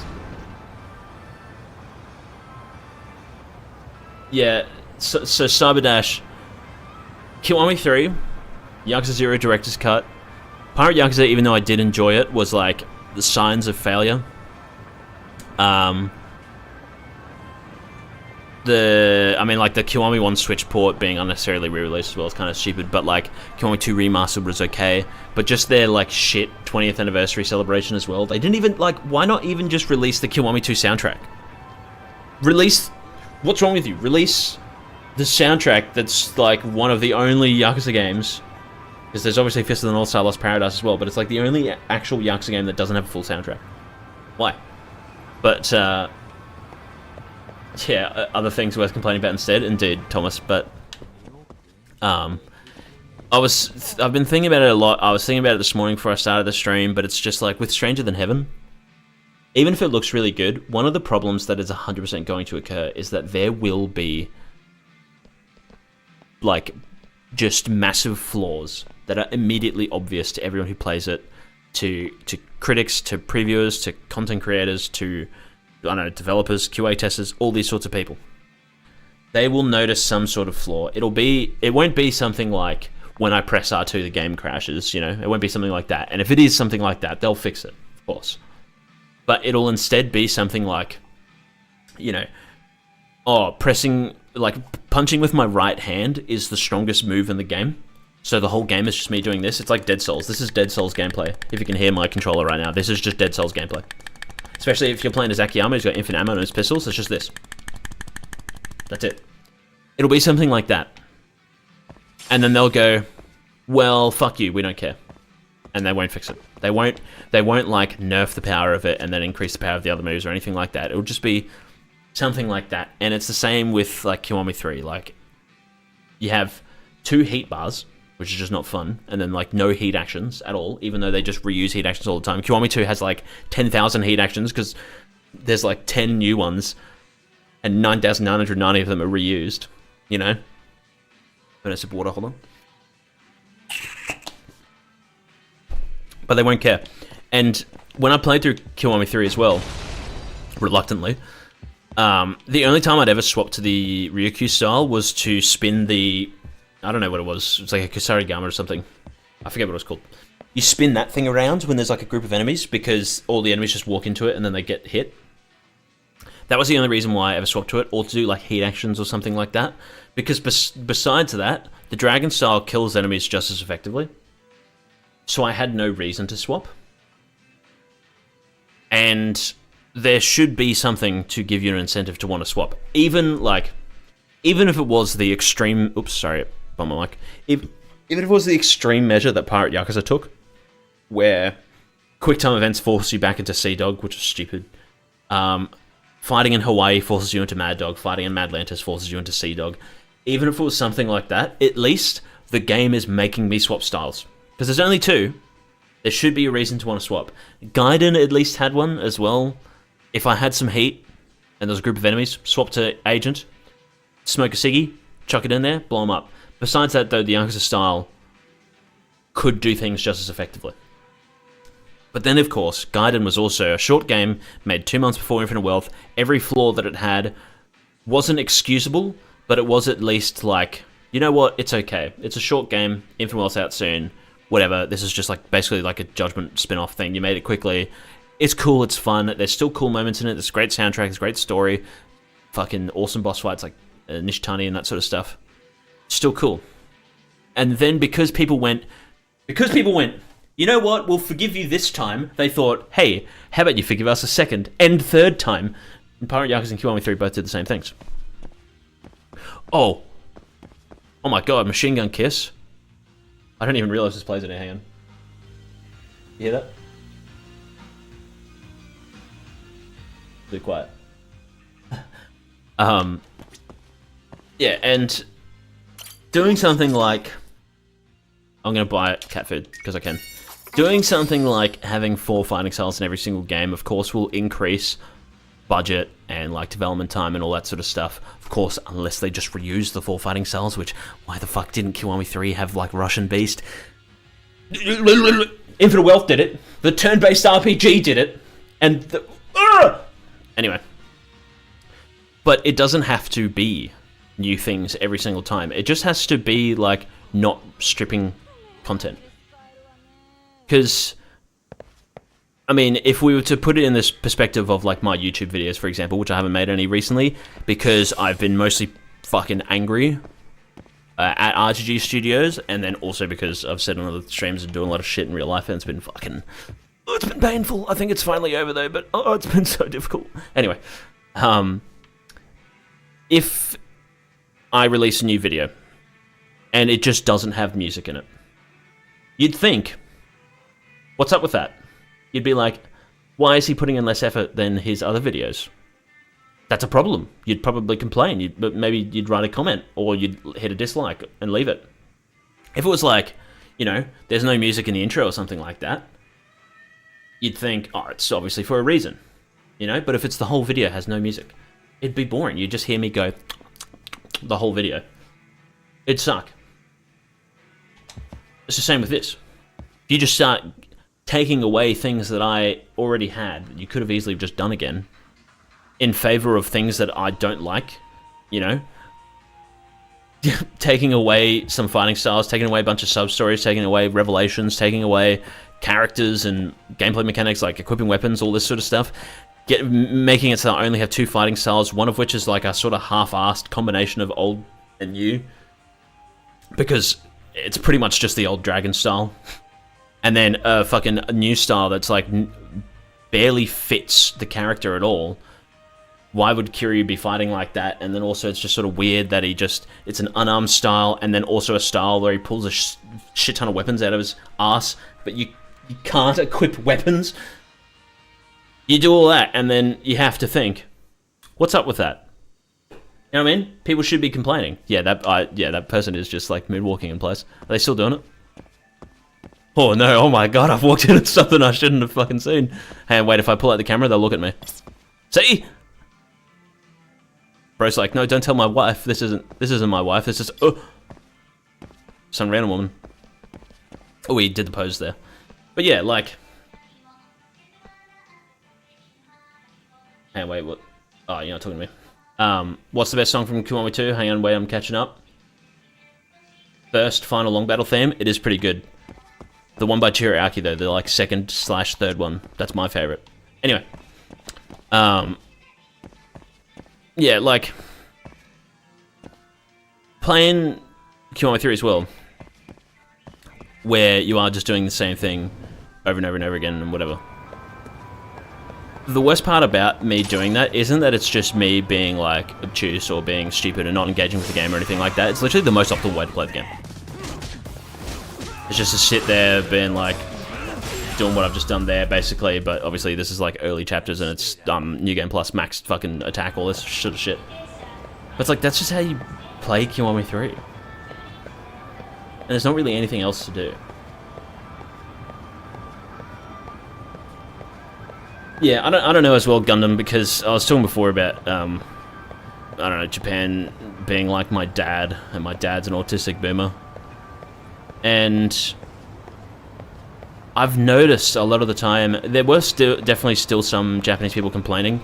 A lot of the complaints would just be in this form of like, you know, oh, I don't have this sub-story anymore. And then instead of saying, that sucks, they just go, oh, that's a bit upsetting. That's sort of their reaction. That's what I've noticed from the Japanese people. Of course, they speak Japanese, so I don't understand all of it.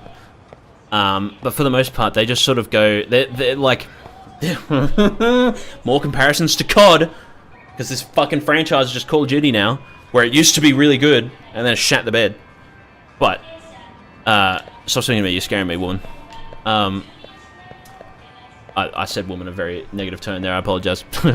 But anyway, the like ball and gun gamers that we love to make fun of because they deserve to be made fun of will play a game like Black Ops 7 and do like a dog shit campaign that forces you into multiplayer and whatever, and go sit there brainless, fucking drooling from their mouth, slumped in their couch, and go, that was fun, when it wasn't. And I don't mean to be mean, but some Japanese fans are very much like that with games like this, where like you go from this and you know how fun it can be, and then you go to something that's significantly worse, and then they go, that was fun, instead of saying, that was disappointing. And then because they don't say that was disappointing, the developers then go, huh, people thought it was fun, let's do the same thing again. Fucking Stranger Than Heaven's gonna have, like, it's already got like the Tojo Clan stuff and the music stuff. They're gonna have like, oh, recruit people, and then go through all this shit, and then fight the 4 captains and whatever, because they only care about the Japanese fans, and the Japanese fans just go, haha, it's the same joke again, haha. You ever play, even think about it, you ever play Fire Emblem? I don't know if anyone does, and there's the meme of like, ugh, I've been defeated, you know, Bizmix. But I can't fall here. I must make my retreat. And it's just doing the same thing over and over again. It gets fucking annoying. It gets just fucking frustrating when it's just the same thing every single time. But it's like, again, I keep saying like they could just reuse Lost Judgment. If they did that and it wasn't Yagami, the benefit of that is that it wouldn't be just Lost Judgment again. It'd be something new, and it'd be so easy. All they have to do is just put the 4 fighting styles from fucking 0 into fucking Kiwami 3, and then get rid of the filler. Don't just do stupid shit. Don't do another fucking overarching side minigame. Just do Kiwami 3. That's all we ever asked for. It's just get Yakuza 3. Put that bitch in the Dragon Engine, in this specific version of it that I'm playing right now. Fucking give me cool shit. Make it so that, like, Brawler style has, like, an unblockable attack where you just charge up, you run up to someone and you smash them in the face. Do something cool like that. No, we won't do that. We're gonna make it that when you hold triangle, you do agent style attacks from Gaiden. Who asked for that? Hang on. That was it. Yes, Devilland. It was like no, it wasn't a Nier game. I don't know. It was some mobile game where the server shut down and then people kept the game going because there was no other way to play the game. And Japanese fans were like, "How dare you ruin the creator's vision by like not letting the game be deleted? Surely the creator's vision is for the game to be played, right?" Like, it's weird. That's what they like over there because well, I guess it's not weird at the same time because that's what, you know, us Westerners. That's what some of us are like with stuff like Call of Duty. You see people defending Call of Duty, like you see like positive reviews on Steam or like people on Twitter just talking about like, oh, I still enjoyed it. When you go play Black Ops 7. And you do a reload animation and it looks worse than the thing from 2019, and you think, what's up with that, you know, like I've been saying, and then you get a bunch of people rushing to defend them. That's what some people are just like, but it's just kind of weird because like typically from Japan they do have higher quality games, ignoring the gacha games. They're always fucking scams, even though they put like a billion, oh look at this flashy cutscene, it's a scam, gacha games are scams. Anyway, it's because there's typically a higher quality that it does just seem sort of bizarre, but it is the same thing. Because, again, Call of Duty used to be, like, even back when it was in its golden age, it was mocked for just doing the same thing over and over again and just being, like, boring and repetitive and whatever. But you look back at them and they were, like, they were just so good. Have you ever played Black Ops 2? It was fucking awesome. And then they dropped the ball. COD Ghosts was the start of the decline. Thanks, Infinity Ward. Because COD Ghosts, with Infinity Ward, they thought, we know what people like, and they didn't know at all. Kiwami 3, we know what people like, and they didn't fucking know. I can't, like, every time I ever think about RGG Studio anymore, all I can think about is Infinity Ward with Modern Warfare 2. Like, the new Modern Warfare 2. Where they went, watch this, guys. We're gonna cook. We know exactly what you want. We're gonna have 0 maps from the original Modern Warfare 2. Sorry. We're gonna have fucking 0 mechanics from any Call of Duty game that people like. We're going to get rid of sliding, basically. We're going to add dolphin diving, which is just worse than sliding. Oh, Battle Royale, here we go. Warzone 2.0. We're going to add DMZ, a dog shit mode where the AI snipes you from across the map and instantly kills you and there's nothing fucking fun about it. We're going to do that because we know that's what people want. We know fucking... What's the game called? The Russian game where there's like, you can make a gun that's just a spring.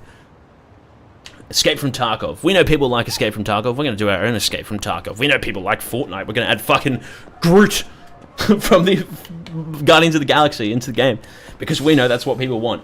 And then as it turns out, once again, just like with this game, no one asked for that. No one asked for that. Where are they pulling this information from? I don't understand. I'm fucking freaking out in my chair right now. And my throat's getting all sore from talking so much because I'm so baffled by everything that they've done in the past, like, fucking 15 months at this point. Having another sippy. Even just, speaking of, like, you know, before scummy DLC sort of thing, whatever. We all know Infinite Wealth had bad DLC. Obviously. Escape from Tarkov, but American, yeah. How the fuck? Like, because they're like, oh, Pirate Yakuza was originally going to be a DLC, just like how Like a Dragon Garden was originally going to be a DLC. How did they not think to do a Kaito file sort of thing with Infinite Wealth? Because if they were to do a Pirate Yakuza and whatever, and let's say Pirate Yakuza was a DLC, but it plays exactly like Pirate Yakuza, it would have been a bit more of an excusable for it to be a bunch of fucking filler. But people enjoy the turn-based games. As much as there's like the angry 14-year-olds on Reddit that say like, oh no, they're bad, which mostly have died down because Infinite Wealth was really good. People like the turn-based games. And if you were to extend the life of Infinite Wealth by adding more, like a story expansion, I've always thought a story expansion where you play as Majima, Sajima, and Daigo, and you do something as the three of them. Something like that. It'd be cool and interesting. It'd get people still buying the game. It'd get people to come back to the game and like buy the DLC and keep playing and whatever. Extend the life of the game. So that way, you don't have to rush out Pirate Yakuza if you wanted to do it like a funny little spin-off. Because it only released 13 months after Infinite Wealth came out. You could have delayed that. You could put more effort into it. And then Chapter 2 wouldn't have just been a bunch of tutorials. And if they think, oh, but people expect us to release the games yearly. You don't even actually do that. 2023 had 2 games, you know? Who cares if you fucking break the mold? Between Lost Judgment and Ishin, it was just the Kaito files. Did anyone complain? No, everyone was like, fuck yes. Because hopefully it means that the next game is going to be really good. Because they said when Lost Judgment came out, hey, we're working on the next Ichiban game. And everyone goes, oh, I'll gladly wait for that. I love Ichiban. I loved Like a Dragon. I can't wait to see the improvements. Can't wait to see the Ichigang again, you know? No one's like tapping their foot, checking their watch going, when's the next game, RGG Studio? No one's saying that. They release them so frequently that no one gives a shit if they take too long. And then, what happened? Kiwami 3, made in like fucking 2 weeks. Mold, RE7? Yeah, true. That's what, dude, Yokoyama went to the baker house and he ate the food that the fucking bakers tried to give him, and he was like, ooh, I'm gonna go crazy now. Sippy from a sippy cup. Sloppy from my sloppy cup. So I'm getting sloppy from RGG Studio. Shits me off. And I'm seeing the same fall off again. It's Call of Duty all over again, and people said, oh, COD Ghost's not that bad, or you can't just like dismiss the entire franchise because one game being bad. Look what happened! Look what happened to COD! It died. It still has the mainstream appeal. It still sells billions. But that's because it's Call of Duty. It doesn't matter how shit the game is, there will be some fuckwit that goes into EB Games and for anyone buys the special edition that costs $500, the same sort of people, like my fucking stupid friend, who would buy the Vault edition, who would buy Black Cell Battle Pass, those sort of dickheads are the reason why these games still get to go. And then you get those sort of people with the Yakuza games that say, oh, I still had fun. I'd see some of the Steam reviews, they're just like, huh, I still had fun. I still think it's a good game. Stop! You're just giving them a fucking pass to just keep doing it. Stop doing that. Fortunately, Kiwami 3 hopefully is a turning point, you know? Kiwami 3 had such a negative reception that I really hope for the next Yakuza game, they just go, hey, how about we don't do that ever again? But I guess we'll see.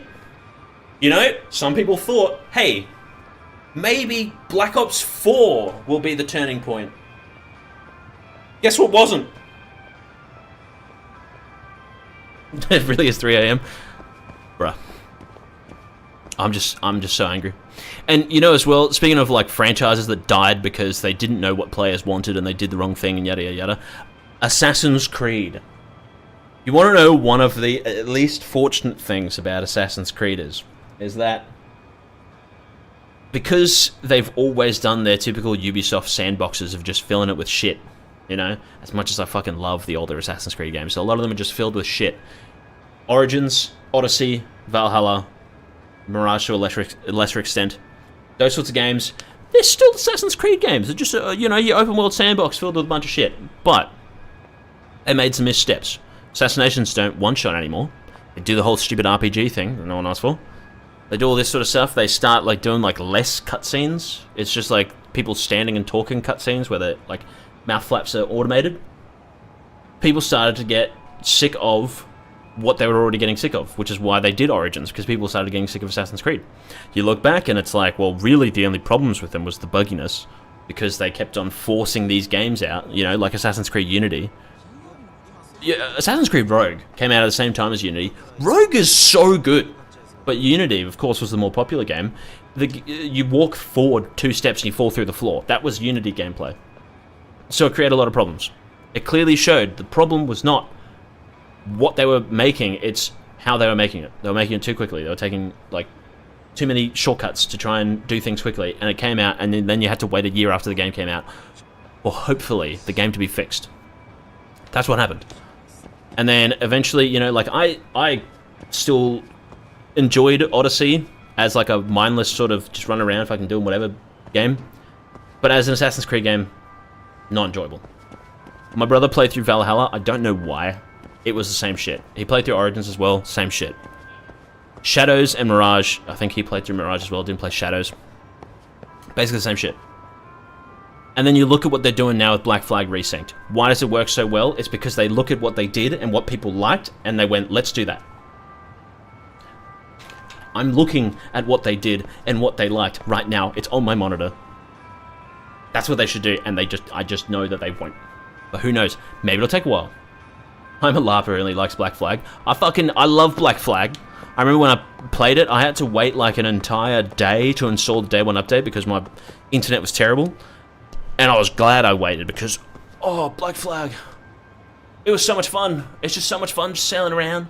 And like the story and stuff. They got Ralph Ineson in the game, bro. And he's like, hello, Clive. It's so good. Even like, bro, like Assassin's Creed 1, I know people trying to defend it. Even when it was the newest game, I never liked Assassin's Creed 1. Assassin's Creed 2 though. Oh, hell yeah. Brotherhood, oh yeah. Revelations, oh yeah. Assassin's Creed 3, whoo!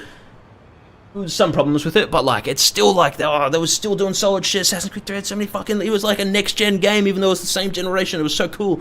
And then they were like, guys, Black Flag. Oh my god. Oh my fucking god. And then they also did Rogue, and Unity had its problems, but it was still fun, sorry. And then Syndicate, that was the start, and that's why they took the break, and then they did Origins, and it was just nothing remotely even to what people wanted. People just want Black Flag. That's what people want, and now they go, let's just do Black Flag. And it's working. I'm gonna be honest, for the first time ever, I'm like a kid waiting for Christmas to go down and open up his presents. That's me with Black Flag Resynced right now. I've been wanting to replay Black Flag so much recently, but it's 30 FPS on consoles, and the PC port is dog shit and doesn't fucking work anymore. I can't get it to launch, even though I own it on PC, and I played through like half the game on PC a few years ago, and then stopped. And I want to replay it so bad, but I can't. And then they're like, oh guys, Matt Ryan here. I'm Welsh. Oh, yes! More excited for Black Flag than this shit. I've already played Black Flag, and by this shit, I was pointing at Stranger Than Heaven, not Lost Judgment.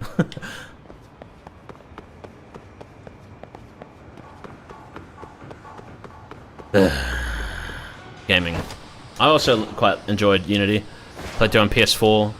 Some of the co-op stuff was a little half-baked, but it was still a really cool idea. Would have been nice to see them explore that further, and then they just didn't. It was a shame, though, that they got rid of the actual multiplayer from... I think Brotherhood did it first. That last appeared in Black Flag. It's a shame they're not bringing that back. It was like Among Us, but like actually fun and not fucking shit. Sorry, Among Us fans. I don't like Among Us. I do like when Froob catches me in Among Us, though. That was funny. Black Flag for the Wii U, based.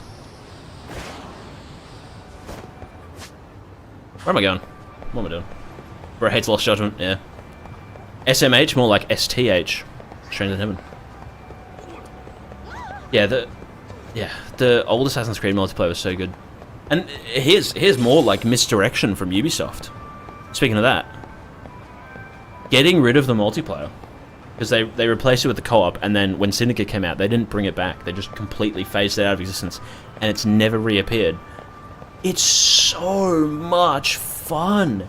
It's such an incredible multiplayer mode for a single-player game, especially a single-player stealth game, because it's a bit like Hitman, where you're like, the stealth is like hiding in plain sight sort of thing, but there's like so many cool elements to it, and it's like a game that you could, you know, theoretically play with a bunch of friends at an Xbox Live party and whatever.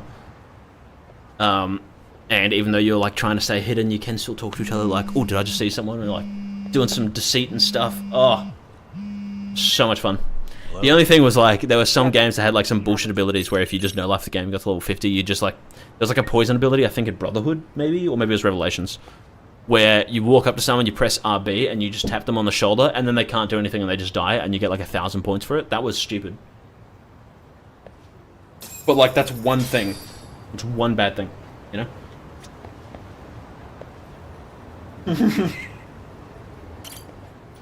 Stranging my heaven. The 5 Among Us fans in 2026 seething. Rest of the couch.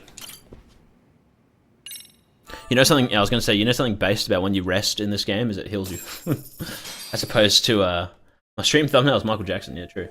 Oh, yeah, I also needed to change the stream title name. Fucking whatever. I'm going to quickly do that.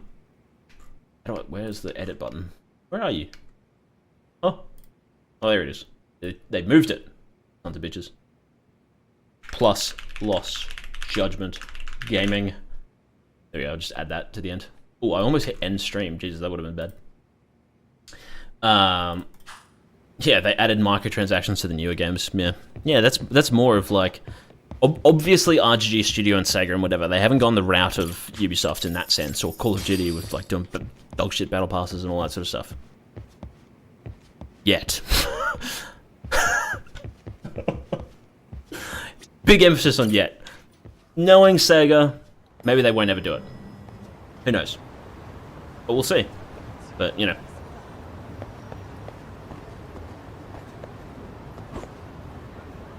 Anyway, I just also saw Sergeant Catnip's Final Fantasy 16. Hell yeah. Whose Twitch do you go to, Tybell? What? Did I miss that part? Miracle Johnson. What am I doing here? Take a taxi to Ikebukuro Station. I've been there in real life. Stranger Than Heaven Pass coming soon, yeah. I'm here with Joe Zija. Okay, see that sign right there? Dude, you see that green train? That's the Yamanote line. Fucking, if nobody got me, I know the Yamanote line got me. Yep, just like that. You have to pay to get your account as party member. Searching for a victim. Oh, Among Us and Frib, yeah. Ihara's the man in the cap and sun. The R15's like behind the level 100 battle pass reward. So, Ihara was lingering at the platform I mean, while, huh? the Amon fight. Yeah.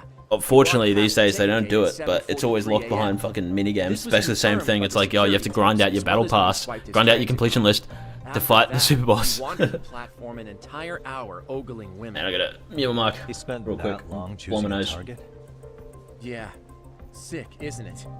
And the security camera that caught him would be that one? That's right. I have no idea who Bunta Sugawara is, Hyperion, I'll be honest.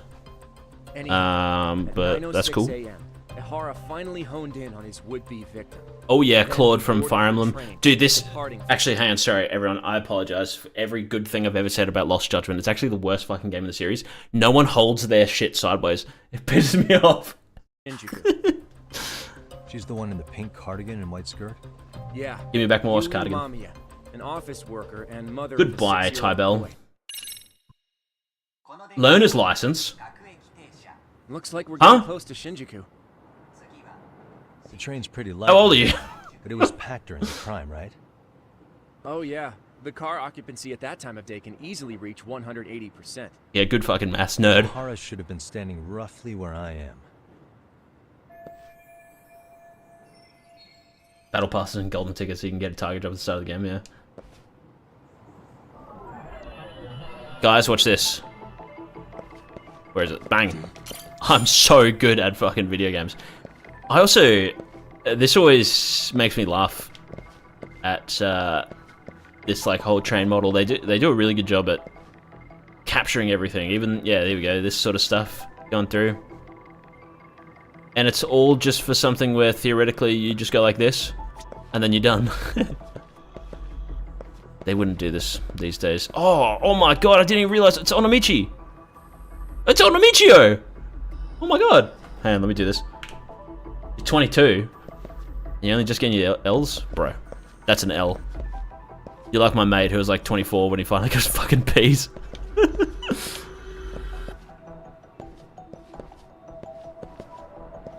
Is that also Onomichio? Yeah, it is. Wait, no. Onomichi. Onomichio is the guy. Am I losing my mind? What's the name of the place? I don't know. Legendary Yakuza movie actors from the 60s. He died in 2014 to...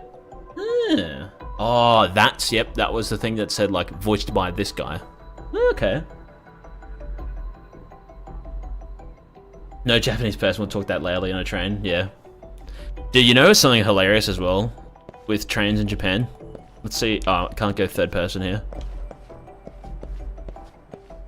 I smash my head on the shit all the time. Every time we'd ever hop on a train, I'd just be like walking in and just... Ow! Also, why does this dude get a special... Like, hang on, is his thing... Yeah, look, you can see his handle, because they do normally have lower handles. They're normally like... I think they're along the seats will be the lower handles, so that way you can reach them from when you're sitting down. But these are all the same height. But look at that, guys. Lost Judgment's the worst game in the series. See, you can sort of see in between there. It's not connected to anything. Just one of these, but like hanging down and floating here. What a fucking dog shit game. Hello, bro. What the? And what does he say? Oh yeah. Dude, I won't ever forget. Because fortunately, Japan's... Yeah, Onomichi, okay, good. Japan's train etiquette is the exact etiquette that I fucking wish Australia's train etiquette was. But, people are always very polite. They, like, give you room, even though, I don't like when the train cars have seats like this that are sideways. I actually kind of hate that shit, but it makes sense because it makes more space. Australian trains don't really do that all that much. But, yeah, typically though, I would just like stand because traveling in the middle of the day, it's mostly a lot of like old people and whatever. So I want to be nice. I want to just let them sit down. There's even some very tiny old lady who was like up to like fucking his, I don't know, knees basically. It's just a tiny old woman. Let her sit down, and of course bash my head on these poles all the time. There was one day where I was sitting down. And there was like 3 spaces to the left of me or whatever. Sat down. It was the start of the day. It was hot when I last visited. I did get a bit sweaty, but it was the start of the day. I hadn't started sweating, had my deodorant on. I smelled like a fucking G, you know? So it couldn't have been my smell. But this woman sat next to me because there was no other space. She sat down calmly. I gave her plenty of space. I was like, look, I'm going to prove to you that white people can be nice. I fucking squishing my balls, basically, to give her as much space as possible. So it wasn't that the problem or anything like that. And she sat down and, like, covered her mouth. And I thought, weird. And then there was, like, a seat over here that opened up, and she fucking, frame one, went and sat down at that seat and then stopped covering her mouth. I looked around and I was like, trying to smell. It's not a smell thing. No one else seemed to have a problem. I couldn't smell anything. I'm typically aware of when my fucking body odor goes crazy, you know, go to the gym or something like that. I'm like, ugh. You know? And I just sort of realized, it's because I'm white, isn't it? I think that was the case. Didn't want to go near my brother or anyone else we were with or anything like that. Just went straight to the other Japanese people. And I just thought, what did I ever do to you? It made me laugh. However, were I to be subject to that, subjected to that, sorry, my entire life, and I were to live in that society, I wouldn't be laughing. But that's the fortunate thing about being a white bloke, is that fucking we're the ones that are the racists, so we never get to experience racism. Obviously, I say fortunate in a joking term, just before anyone fucking gets offended.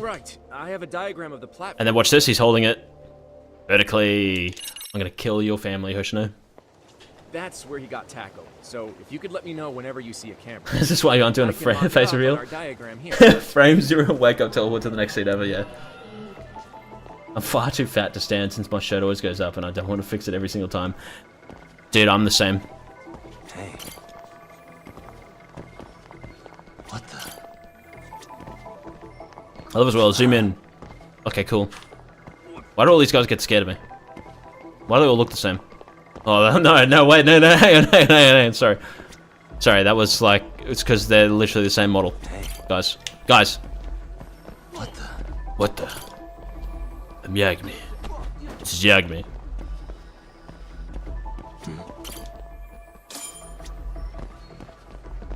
Understandable, Hyperion.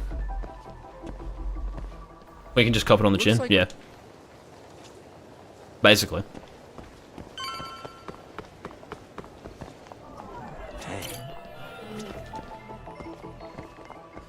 What the? Oh wait. Even though I've already seen this camera, I'm pretty sure you still have to look at it. Suspicious. There you go. Suspicious. Let's hold LT and think. Wow. Should be 5 of them around here. Oh, that is actually kind of helpful. Typically that press and hold to think thing is not useful. Your whiteness is showing. Yagami has the best vision of all Yakuza characters. True, he can actually zoom in. Can you guys do this in real life? Can you zoom in your vision? Didn't think so. Yagami can. Only character who can. Because I think even when you do the investigation stuff in Like a Dragon, because they also chucked in one investigation thing in Like a Dragon as like a joke. I don't think you can zoom in on that. I don't know. Maybe I'm wrong. I swear it was like... just judgment. Anyway. Doesn't matter. Who cares? Who gives a shit? Suspicious. First thing I do is fix my shirt. Yeah. That's the real reason why I've never done a face reveal, is because I know that if I like look down, you'll see my double chin, and that's embarrassing. What's the on this one? There's one that I'm missing. What the? There it is. Looks like we checked all the nearby cameras. Let's move on. I thought you were Dominican. Like, Nairo. Snowy on the cancelled speedrun. I'm actually extremely woke, guys. I don't know if you know that about me. I'm a typical... What did I get called? I got called a typical leftist American or something at some point when I talked about how Yokoyama said that localization is good on Twitter. Suspicious. And a bunch of racists got mad at me. This racist insulted me. Anyone know that scene from GTA 5? One of the best scenes. Lost Judge Eyes, oh my god. I mean, leaning forward is basically zooming in. True? Where is the last camera? Where are you? Where are you? I don't remember where they all were. I would have known if this was like 2 years ago. When I played through this game like once every 2 weeks. Holy shit. I found the last camera. Do you reckon it's like the Yakuza 3 thing where there's just a Yagami somewhere in here? I can't believe you can actually just see like Kiryu in one of those security camera things in the florist's thing. Oh, there it is. Okay, looks like we got all liberal. Is now complete. Oh. Now. Shut up, Hoshino. Blind spot. Exit. Escape path. Exit. Thing. Bang. So this was the general situation when Ahara... Yeah, true. Australian. Labor. Yeah, because liberal means something else, basically. Do you think Ahara and Mamiya-san... Oh, yeah. Oh, yeah. Oh, yeah. Oh, yeah. Hey, it's Shiro. What's up, Saru-san? Tachi? I'm scheduling an interview I don't remember what game it was. Tokyo Detention Center. Maybe it was Yakuza 3, I believe. Sounds good. But in the florist's like security room thing, the images that show like the Kamurocho streets and stuff, you can see Kiryu in some of them, and also Rikia in one of them, but I don't think that one actually appears in game. So I want to confirm because when they took the screenshots, they obviously just walked the player to there, pulled the camera back and took the screenshots instead of just like making them invisible or using some special camera or something. I guess because of how the game engine works, to be honest, if they were to just move the camera, it probably wouldn't load in the models. I don't know.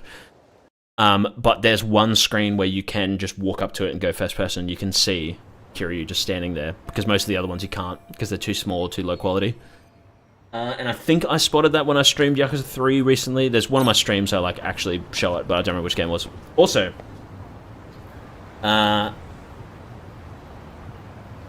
dude, I hate Simeon in GTA 5 because of the multiplayer. I'm gonna be AFK in for just a brief second. However, because people like to leave the stream every time I go AFK, pretend as if I'm not. Yes, that's a genius strategy there. Let me do that. There you go. I'll be back.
Light.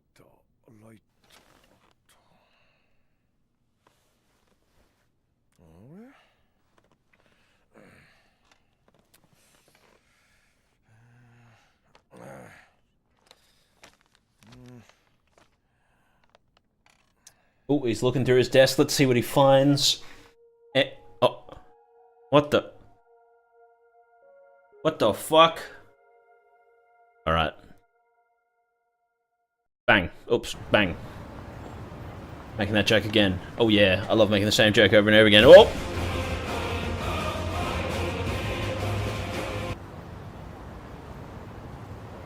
Anyway.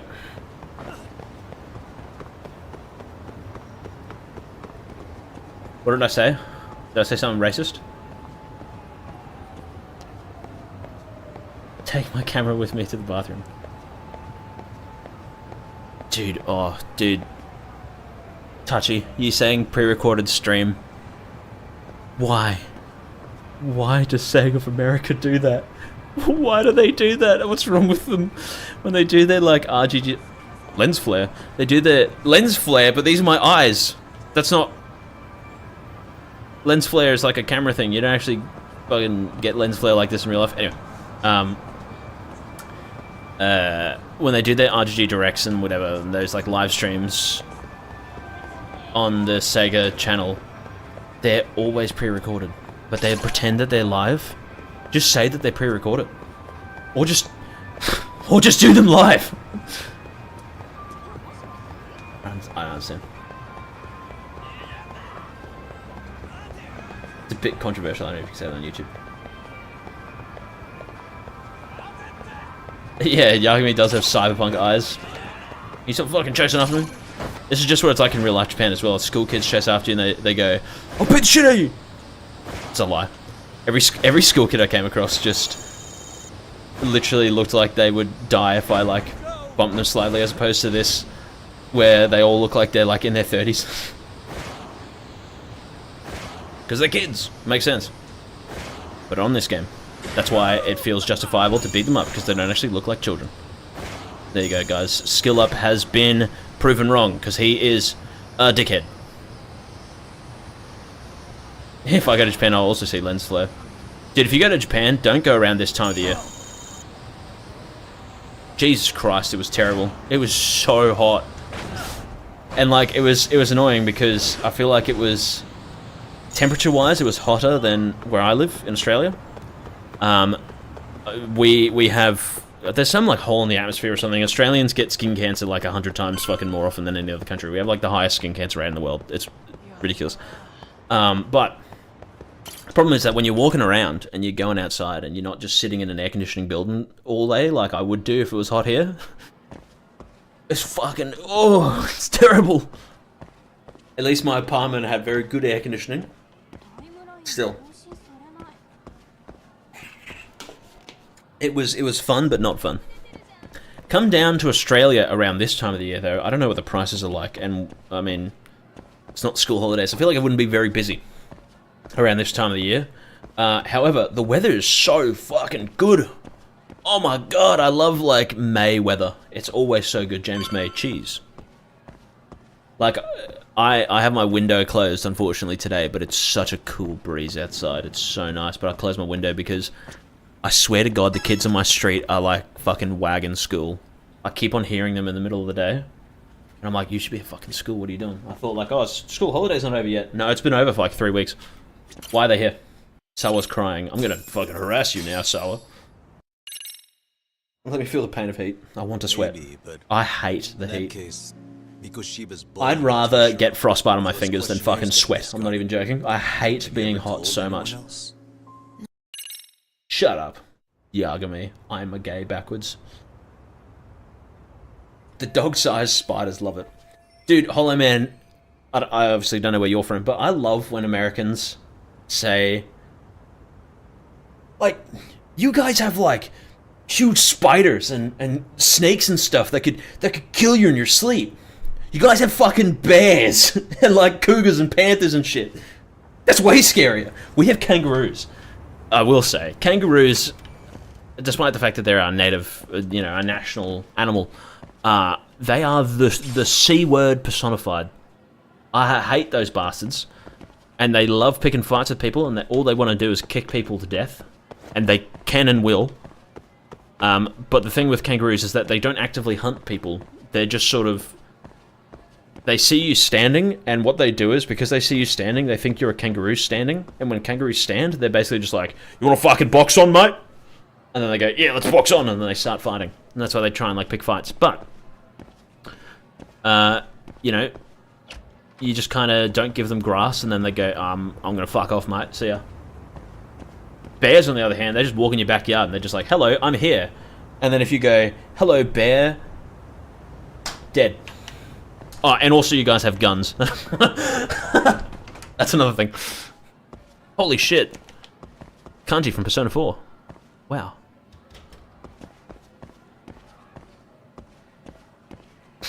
To get bited by devilishly large spiders. Dude, that's another thing too, is I've only ever seen a snake once in my life. I think. Well, maybe like twice at a zoo. They've been at zoos.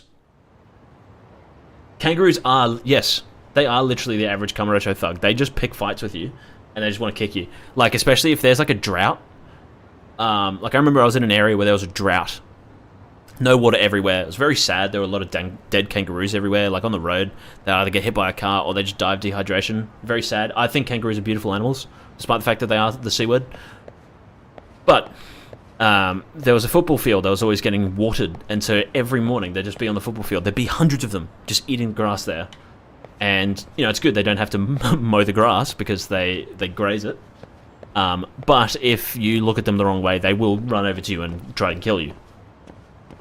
But if you look at them the right way, if you just go, hello, kangaroo, they just go, here you go, mate. No, that's it. You don't have to deal with them. It's nice. But anyway, I've seen a snake once or twice at zoos. In terms of deadly spiders, Deadly Struggle, Keitaro Hanada, Like a Dragon Garden, the man who rests his name. They're kind of like comically easy to kill. If there's a spider that's like in the corner of your room and it's like, I'm gonna kill ya, it just won't. A lot of them are chill, especially the ones in like your more urban areas. They're chill as fuck. Some of them, like I can, hang on, I'm gonna check right now. Do I see a spider? I've recently got the house fumigated, so maybe not. But typically there are spiders that hang out behind my computer. And they just sit there, and they're always by my feet. And they're chill. They're big dogs, you know, but they're chill. They eat all the annoying insects. And I'm like, hell yeah, you can stay there. They're not out to kill me. Unlike a snake. Snakes typically are out to kill you. But I've never met one.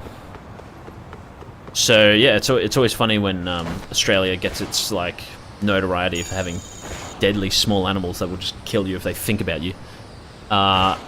You never have to deal with them. Also like sharks and crocodiles and stuff. I know like North Queensland, which is our top right state, they have problems with crocodiles. There's the iconic clip from that politician who's just like, you know, if the gays want to marry, I think they should marry. Love is love, you know. But I don't fucking know. He's fucking getting mad about crocodiles. I have to rewatch the clip. It's hilarious. I forget the guy's name. Yeah, they have problems up there. I've never seen a crocodile or an alligator. I know Florida has them. Well, I don't. I've never seen one. Oh, Rumpo! Sharks as well. We have lots of like sharks in places where I'm not. I've never seen a shark. I've seen some dolphins in the water. I looked out at my nearest beach sometimes, and I see a dolphin jump out of the water. I'm like, whoa, not a shark. You know? Either way, if you go down to Melbourne, they have penguins. They have fairy penguins, little tiny, little baby ones. They're not deadly. They just go, ah! What? If you see a tarantula in the corner of my eye, what do? I tend to assess the situation. If he's like inside and he's like chilling in a corner, it's a big like hairy one, I'm like, Typically what I do is I get a tissue box and I slam the fuck out of them and kill them. But depending on where they are, if it's going to make a gooey mess, I get like a little plastic thing. I sort of coax them into falling into it, and then I just throw them outside, and I'm like, yeah, there you go. See you later, mate. That's typically what happens. Swamp puppies, as they call them in Florida, yeah. How big are your knives? Call that a knife? This is a knife. Who's a good boy? Oh, that's me. That's me, Greg. Sorry. This way, huh? Diaspora? What is that? Am I being stupid? Oh, yeah, I always forget that guy's name, that Prime Minister who just went for a swim, and then he was gone. I believe the theory is that there was just, like, strong riptides, and unfortunately he was washed away and died. But it is just always funny to think that he just went for a swim and fucked off. If you guys know the Australian comedy group Auntie Donna, they had a whole bit about how, like, the Queen Victoria, or not Queen Victoria, Queen Elizabeth, that's it. Or whichever queen is on the $5 note or something like that was, like, the one that... Oh, Harold Holt, I think was his name. Maybe. They, like, kidnapped him, and there was, like, a secret plot, and he's still alive, and he was, like, abducted in a submarine or something like that. Yeah, Harold Holt. Yeah, they had a whole bit in one of their shows. It was very funny. You're doing great!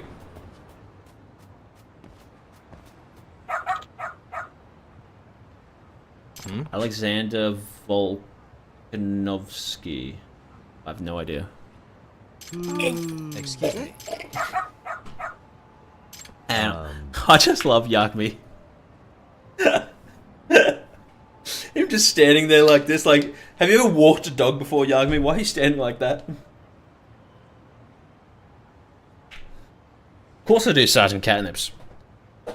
What? I feel like you're not an Australian if you haven't seen at least one Auntie Donna sketch. Also, come on, bro. It's Aunty, right? Isn't it? That's how we spell it here, at least. Which, yeah, you should spell it the same way as me. You're Australian. But yeah, it's like I first saw Bigoted Bill. that's one of their best ones. And then also the in the ones where they go to the school, the roll call one. That's iconic. Bad Arnold Schwarzenegger impersonator. Howdy, y'all. And then his dad's he's like, oh, it's hilarious. What about don't get in the kiln? You know. Got something? Most of you will have no idea what I'm talking about. Look up some Auntie Donna sketches. Autocorrect, yeah. So, Mr. Sunday movies. Got something? This way, huh? You know what I'm streaming this winter? streaming Auntie Donna. Come on, Mikan-chan. That's a fake name. You're making shit up. It's not a real name.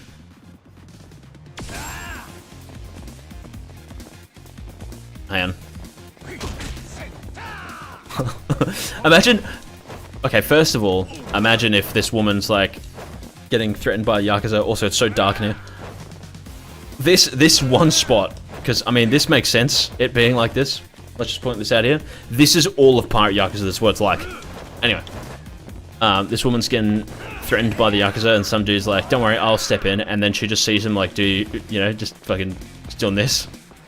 She'd be pretty confused. However, more importantly, imagine if she saw him do this. I would be scared of the man. I would not be like, thank you, you saved me. I'd be like, get away from me. Or if he did this as well, I'd also shit my pants if I saw this in real life. Or, hey, no, wait, what about this? Or she saw this shit. You know what I mean?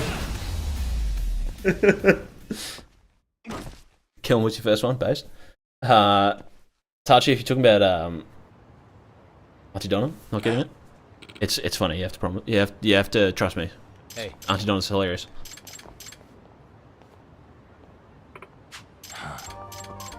What about their whole thing with Don May, the Domino's Pizza CEO of Domino's Australia, and Broden? He keeps getting ice cream, keeps eating it. Them doing a Domino's Pizza deal, it's like, give us $29 for 2 large pizzas and a 1.25 litre soft drink, and that's it. They're making like a shit deal. Don May's like, we can make it a bit better deal. And they're like, no. Anyway. It shows bright blue and oversaturated, right? Yeah. Yeah, that's another thing as well. So, Pirate Yakuza was actually very yellow. If you go into Photoshop, which I'm sure most of you don't have, so not expecting you to know this, there's a color balance slider filter thing, and it's like cyan, magenta, red, yellow, whatever the fuck, I don't know. But it's like the bottom colors are yellow and blue, and it's a slider, and on the left, if you slide it to the left, you make the image more yellow. Slide it to the right, you make it more blue, and essentially what it does is just sort of like adds more blue and eliminates some of the yellow, and then does the opposite. So those color channels and like digital spaces are like verse something, I don't really know how it works. But anyway, every single thumbnail I had ever done that has a screenshot from Pirate Yakuza, I had to slide that bitch to the very right of the blue for it to look normal. I'm sorry. Even my, like, goated as shit Noel Dazel thumbnail I did for Pirate Yakuza, not only did I slide it to the blue side, I also took his outfit, because it was from a screenshot that I took and I just edited it out. I took his outfit, I duplicated it, and I turned it completely blue and then made it like slightly transparent to have like a blue overlay. I made the image blue, and then I just got the color blue and just threw it on there, and it sort of looked normal. It's like the opposite problem of Kiwami 3, which is too blue. It's so funny. You're hitting free Dominoes now. Hell yeah. Snowy show recommender. The baffling news.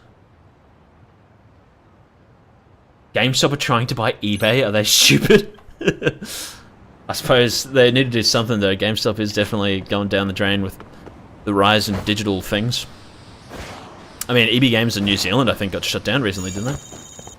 Someone will know. Speaking of Domino's though, I'll never forget my iconic Domino's pizza deal that I got Final Fantasy XIV with. There was a deal, I don't remember what year it was, but it was back when Stormblood was the newest expansion, if anyone knows that. And it was $50 Australian for, I think it was 2 pizzas, 2 just like normal ass pizzas, so I just got like meat lovers. I think 2 garlic breads. What is going on? Oh my god, it's Todd Happicon. 2 garlic breads, and then like maybe 1 or 2 drinks, whatever, 1.25 litre soft drink. And also Final Fantasy XIV. complete edition that came with the 2 expansions on PC, which the PC copy or the PC version, well actually you could get it on PC or PS4, but I chose PC. At the time, the PC version of Final Fantasy XIV I think was $60 for like the complete edition, maybe it was $70. And then you pay $50 to get the game with pizza, and I was like, fuck yeah. So that's how I played Final Fantasy XIV. 2017, yeah, that sounds right. Because I was in school still. Remember? That's got to be the reason the Yokohama Leomang attacked you, isn't it? Well, they're going Oz too. Yeah, definitely Silverhand. Is that you've got to cut me in, man. Every time I go to an EB Games, all it is just like merchandise. Anyway, fortunately they finally brought back pre-owned games from previous generations that aren't relevant anymore. So they have like PS3, Xbox 360, Wii games, that sort of stuff, 3DS, DS. Both playing Shogi. I really like this scene, and Lost Judgment Kaito Files implies that Kaito is extremely good at Shogi. It's very funny. But anyway, yeah, it's just like merchandise and stuff. But then CEX, Sex as it's actually pronounced, which I'm pretty sure is a British one that do like pre-owned games and whatever. They've started popping up in more places around Australia. And they're way better than EB Games. So just making EB Games like more relevant. There you go. Yagamishi, guess what? The internet picked up on the Ihara link to Mikoshiba. Yeah. The trending sentiment is that he killed him in an act of vengeance. Whoa. Anyway. Yeah, so this is why I said that before, because in the cutscene, Kawana's winning, and then here, Kaito's winning. He's got more pieces that he's taken. Shogi's fucking bullshit as well. You take an enemy's piece, and then you can like... Or, no, sorry, it's the other way around, I think, from memory. Well, I don't know. Anyway. I think it's... No, you take a piece, yeah, and then you put it over here. This is like the enemy's pieces. And then you can just put it back on the field. Bullshit. It makes the games go for so long. Anyway. Son of a bitch, student teacher should burn in hell for bullying a kid all the way to suicide. Yeah, Gundam, they also did that deal with Shadowbringers, which was very surprising to see that they did it again. But I guess it worked. I always thought that was just like an international thing, but I think it was just an Australian thing. This is only the first spark that could ignite into a fire. Not even what I'd call viral. Then who's lighting the spark? But maybe other countries did other deals or something, I don't know. I'll have to go down a few more rabbit holes before I can make that call. Kaito Straxon is the kind of person to be good at Shogi. He's apparently not good at Mahjong because he can't play it. Some posts are kind of suspicious. Yeah, he can't even play it in his DLC. Ehara totally called the location of the body at his He's playing RE2 remake for like 4 months because you suck at it. It's like a 10-minute game. It was kept off the record? When Ehara got arrested, my name's Greg Chan. The turned Groper story and his sexual battery charges were huge news. It was all the media could talk about. Yeah, Silverhand, that was the same thing. They have in like the cases. I saw like Pokemon White or Black 2 or White 2, I don't remember which one of the Gen 5 games. It was like $200 in a case, and I was like, dude, Jesus Christ. Thank God I have it. Thank God I have all the Pokemon games. But it's like so expensive. It's funny too because it was like 2020. My friend was looking for Pokemon Black 2, White 2. Oh, here's the rock. Bang! Oh, Dwayne Johnson. My friend was looking for Black 2, White 2, and I just walked into an EB Games, and I just bought it. And it was like $60 or something back then. And you just can't really do that anymore.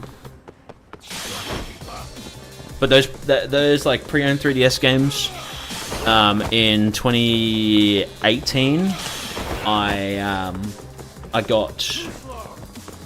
I went to an EB Games and I just saw on the shelf there was Fire Emblem Awakening, Fire Emblem Fates Conquest, and Kingdom Hearts Recoded on the DS. And I just got all of them. And then like a couple months later I went there again and I found Fire Emblem Echoes, all just there, all for reasonable prices.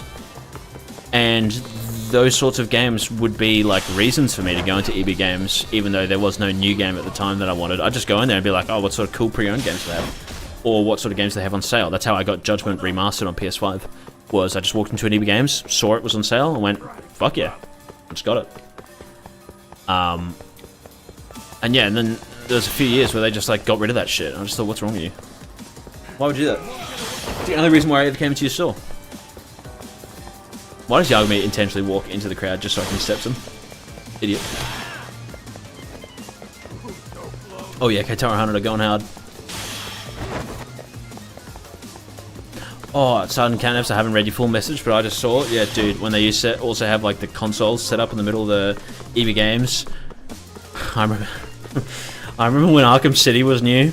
There was some kid playing Arkham City, and I don't mean to be mean, but he had Tourette's. And I'm like, because I'm also a kid, I wanted to play Arkham City, and he's just there, and he just keeps making this like screaming noise. And the mum's like, oh, I'm so sorry. I'm just like, this kid's just sitting there. And I'm watching him play. He was just staring at a wall, just chucking batarangs and like doing nothing. And I'm just like, what is he doing? He just, bro, just had no idea what he was doing. He looked like he was like 7 or something like that. He just had zero clue as to what to do. And then he just kept screaming. I'm just like, what have I walked in on? Oh, great.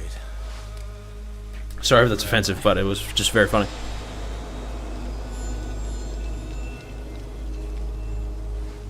Getting both a PS5 and GTA 6. Yeah, there's no reason for Yagami to do that little spin. You lure me here? Don't worry, man. Yeah, Kate Ghoul. Planning on killing you tonight. Well, okay, it was always cool when you could get like good games for good prices. I feel like EB Games and GameStop should definitely make their pre-owned games cheaper as well, because a lot of the time, a random pre-owned game you'd find in like a bargain bin is somehow still more expensive than what you can get on like the digital storefront. And then they also do stuff like how they had, I mean, I get collectors, but they had like, I still remember after the 360 and PS3 servers shut down for Destiny 1, they put those games on sale for a more expensive price than the PS4 and Xbox One versions of the game. And I thought, you have to pay like, because it was like $10 for Destiny 1 and 360 that you can't play. And I thought, why are you doing that? Stupid. A kick-ass detective like you sure sounds like a good time. None of you guys make a move. Whoa. I want to see if the rumors are true, so I get first taste. Yeah, brother, hold that shit. True, yeah, guys, it's Pro ZD. Lysanderoth. Yeah, Tesso's theme only plays in this fight, it's weird. Even though you fight him twice. Oh yeah. No HUD. Let's do this. See, why can't the rain look like this in like Infinite Wealth and Pirate Yakuza? Because the big thing I always noticed with the rain in that game is that even though these puddle effects aren't like the best, it's obviously just some flat 2D texture that they just like chuck over the top of everything. There's puddles. It makes the rain feel more realistic. And then also, is there, hang on, wait, is there water dripping off me or is that blood? That is blood. Oh no, there is water sliding down me though, I swear. I mean, your clothes get wet and stuff in the Infinite Wealth rain, but like, I swear water doesn't like actually go down your clothes. Tessa, can you fuck off? I'm looking at the hair rain technology.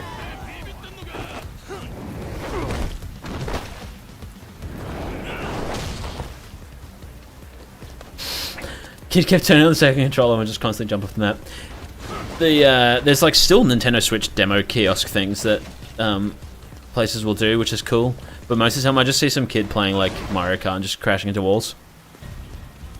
I love seeing kids that are shit at games, because it's like, I was definitely shit at games as a kid, but I wasn't that shit. Like, it's always so funny. Like, my nephew's fucking garbage at every game he plays, and I'm like, what benefit did I have that you don't have? Like, did I have like some secret technique? Were games easier back then? I don't know. Oh. Oh shit. Fellow QTE, I'm dead now.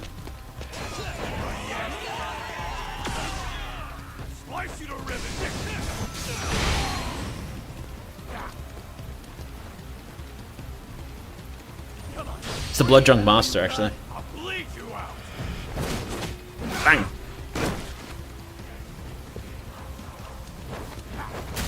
Why can't rain look like that in it again? Watch this! Bang!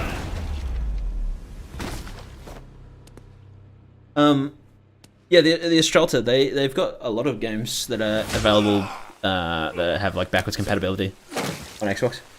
That's how I've been playing Lost Odyssey. Anyone ever heard of a game called Lost Odyssey? It's made by Hironobu Sakaguchi, as in the famous rap artist Swagaguchi-san. Someone will get that Mega 64 joke. Hell yeah, Kaito. Anyway, and the composer is Nobuo Uematsu, who's also Final Fantasy composer for 1 through 9, I think. Hey, you gotta run for it. If you stick around, it's not gonna matter how many lives you've got. And get ready for the window quote. If I run now, who's gonna pay for Tsukumo's window then?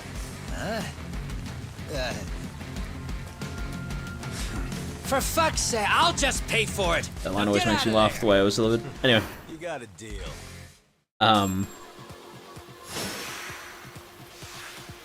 What? Anyway. I had like no health. Jesus Christ, I forgot I'm on Legend.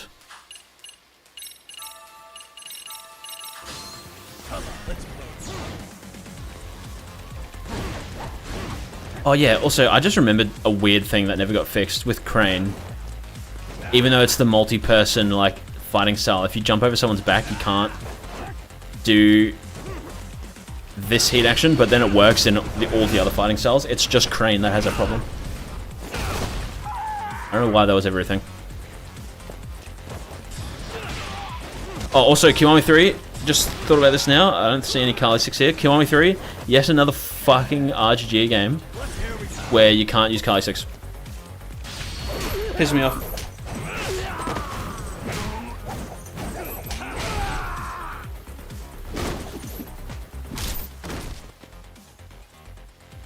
Doc, path's all clear. I'm on my way. But yeah, anyway, Lost Odyssey is extremely good. Or hey guys, here's Snowiest Me. Show this for the 100th time because I'm pretty sure it's a Judgment and Lost Judgment exclusive. When you swing with nunchucks, look at the heat in the top left. Oh, hang on, wait. Have I done it wrong? Yeah, there you go. Oh, whoa! What a cool feature. How fucking sick is that? Hang on, let's drop this. And let's activate this. And let's drain my heat all the way. Do it again.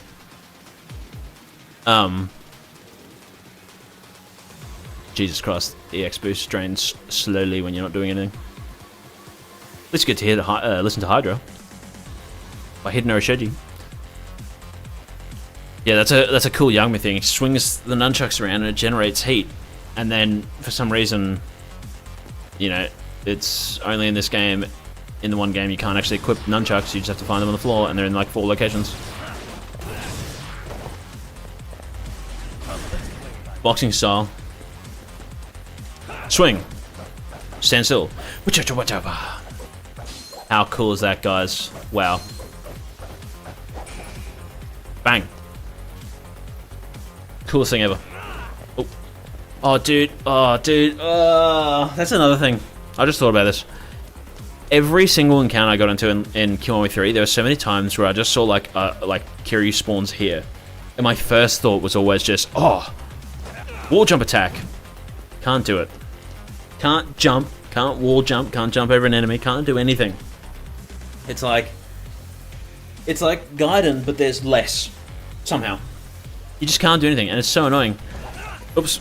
Because they add like cool gameplay features, and even if it doesn't like canonically make sense for Kiryu to jump off a wall, I can jump off a wall and kick someone, not to the same extent that Yagami can, but I can still do it. Oh my god. Oh my god.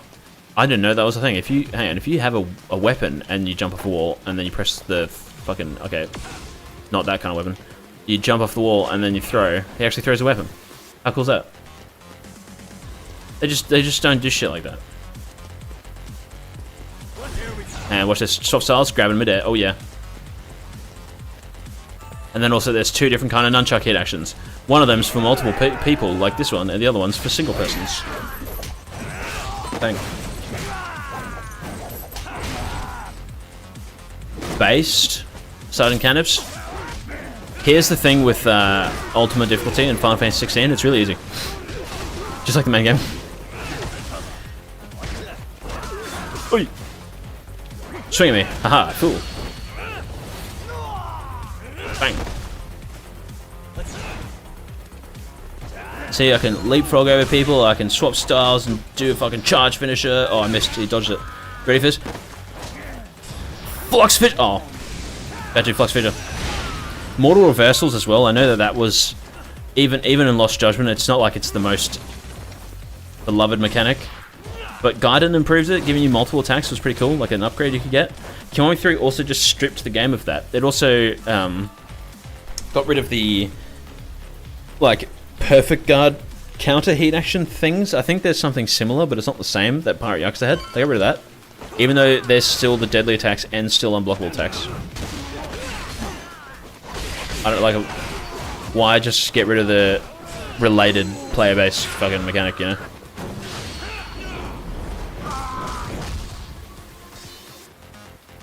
Yeah, it was called Agent Style, but yeah, it didn't have any wall stuff either. One good thing, here's a good thing I just thought about as well. In Gaiden that I really liked, it's just like Targa where you can like evade and then roll. But after you roll, you can't do an evade strike. You just stand up and do that. In Gaiden, you can. So you could theoretically roll towards someone and then do a forward evade strike. That's really good.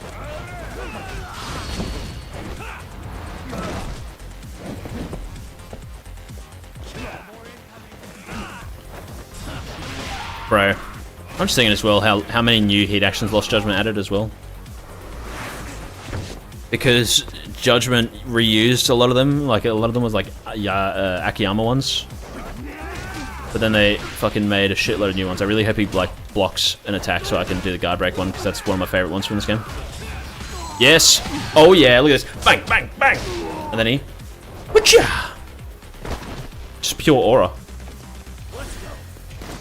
Oh, and then also all of the EX surrenders, of course.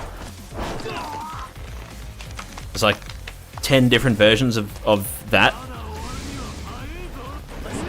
As opposed to Mine, who just has 10 heat actions full stop.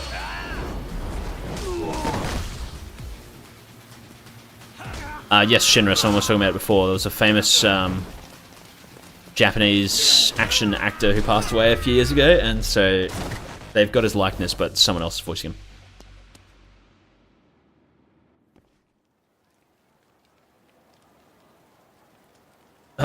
Sergeant Catnip's, yeah, Leviathan is the only like hard part of 16 because they intentionally wanted it to be hard because they were like, oh, you know, everyone says the game's too easy, so we'll make it hard.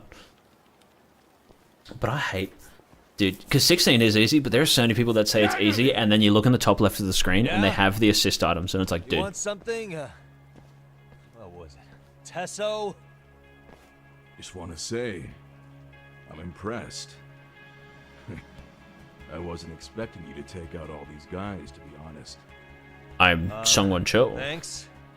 But if you're feeling generous, how about you tell me? Saw in a Pius Lee video. Nice. I don't know if I can replicate Pius Lee gameplay, I won't lie. I got no interest in doing that. Skipping that. Hey, not bad. That also just made me think of mods that people do for these games. Dude, look, my jacket's still wet. Oh wow, look at that. Revolutionary technology. The mods people do for these games, some of them are like pretty reasonable. Like Switchblade, I don't know. The person that did the Pirate Yakuza and Kiwami 3 mods, the demo, and like added back shit that they just got rid of. Those mods are good because they basically just like add back in things that were removed. I hate seeing so many mod videos where it'll just be like, oh, we've made it so that Tiger's light heavy charge finisher fucking has a nuke effect, and when you kick someone with it, everyone dies. Because that makes the game more balanced, and I'm like, why? It's like Skyrim mods where they're like, oh, lore-friendly, balanced spell mods. Okay, what's the spell? Oh, it costs 10 magicka, I think is what it was called. And it kills everything on your screen, like the BFG from Doom. How the fuck is that balanced? Sugamo broke his pinky. When's the next second stream? I don't know.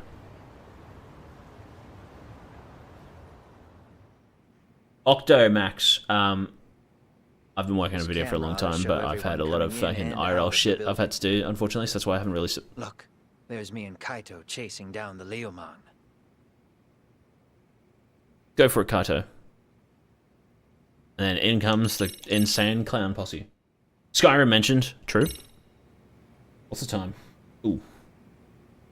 Ooh. My throat's getting dry, and I fucking ran out of water ages ago. I've ranted too much. I need to bring 2 water bottles whenever I stream. That's what I should do.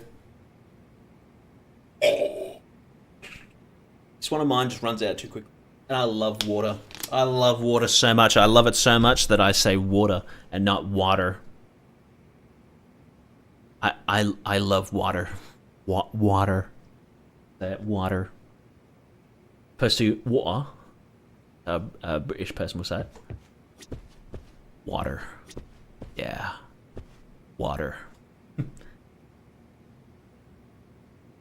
It's also a bit of that Octomax, to be honest. But for the most part, it has just been something I was talking about a while ago. I think I said this in a previous stream. My grandfather passed away, and he was a hoarder, and so we have spent the last 2 months cleaning out his house, basically. The agony. Shut up, Sukumo, you bitch. Sorry, sons. And then a bunch of other stuff that I had to do as well. But hey, if you want some Snowiest Me content, just click on Popper One and look at some of his recent videos. I edited those. Wow. POPPT1, Smash Bros. YouTuber. Wait, what am I doing this part? Head to Comracho. Right.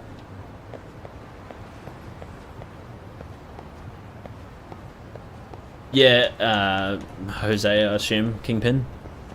Something I've always said with the Yakuza series is that there's nothing else like it, which is such an unfortunate shame because it means that when it becomes shit, and unfortunately there's nothing else like it. There's closest is Sleeping Dogs, but that's actually closer to GTA than it is to this.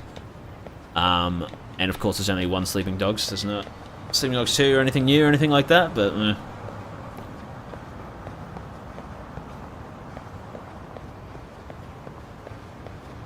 Also, someone saying heavy, California accent. I don't know. See, here's the funny thing as well, is that I've heard from Americans, you know, some of my American friends or something. When I do American accent, they're like, "Oh, that's like a Midwestern accent." I'm like, huh? In America, it's there's 70 accents, and then outside of America, everyone just goes American accent. It's like American. And then, Boston. That's it. Well, actually, no. I should say it's American, and then Boston, and then country. There you go.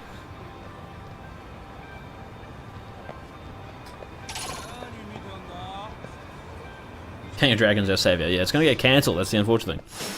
Not because it's oh, it's so shit they're going to cancel it or anything like that, but just because they're losing their funding.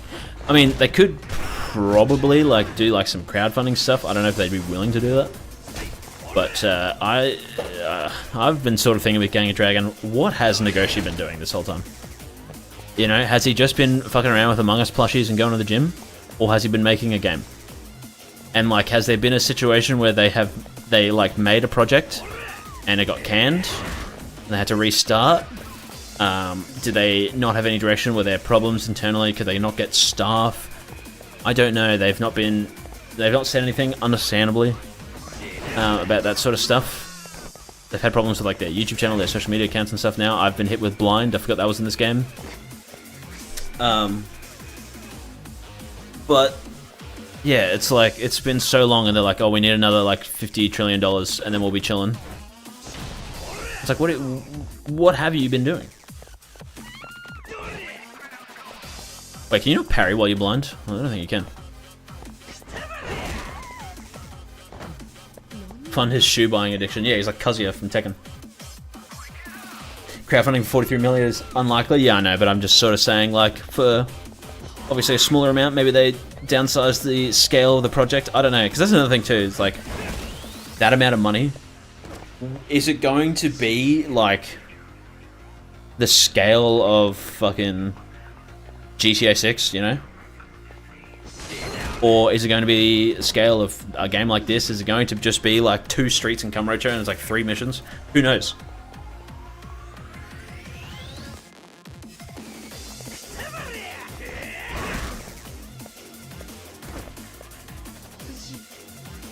Yeah, that's another thing too, Shinra.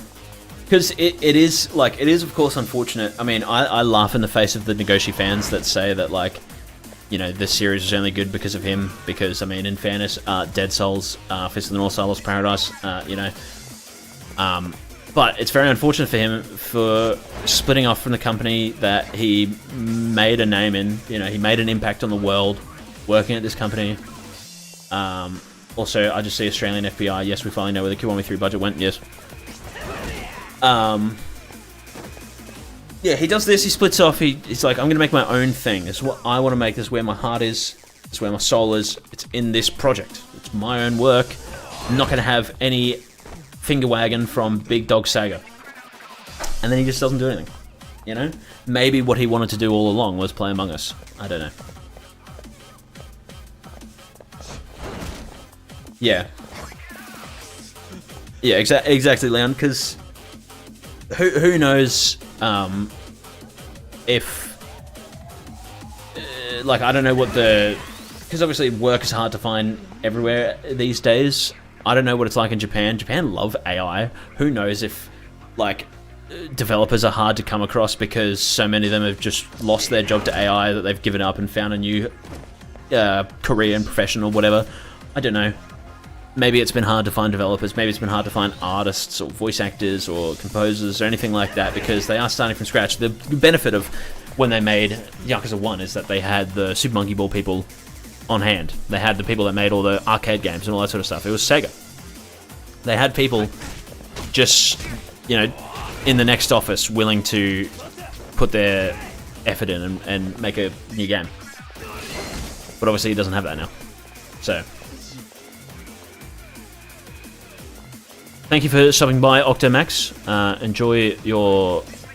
What would it be? Night? There? Getting late here? Yeah. Enjoy your night in Brazil. Oh, yeah.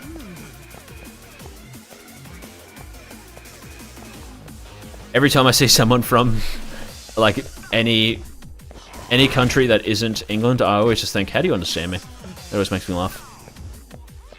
Because England and Australia would be the only countries that could understand an Australian accent. And New Zealand, actually, I suppose. That's something I always think whenever someone says they're from, like, Europe or whatever. Or South America.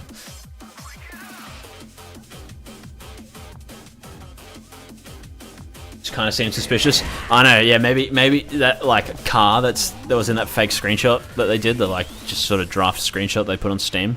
Maybe that car is a real photo of a real car, and that's Nagoshi's car, and he bought it. Maybe that's what you can use the money for. He's not going to go back to Sega, yeah. Who knows, he'll just go... Nah, he'll go become like a content creator. He'll just do like podcasts or something. That's what I feel like he'd do. Yeah, Desperado, that's another thing too. AI has been rising everywhere around the world, unfortunately. I'm really hoping, like, Microsoft being like, guys, we're cutting down development on Copilot. Fuck yes. Get that shit out of here. It's completely useless. And it's just a waste of money and resources. I hate AI so much. I hate the push by all these big companies. But in Japan, man, I guess because people are less vocal over there when they have, like, complaints and issues, as opposed to over here, because, I mean, we have, you know, Karens, obviously. We have people that just like to bitch and whinge. And it's a good thing. It's a very good thing, even though it can be annoying.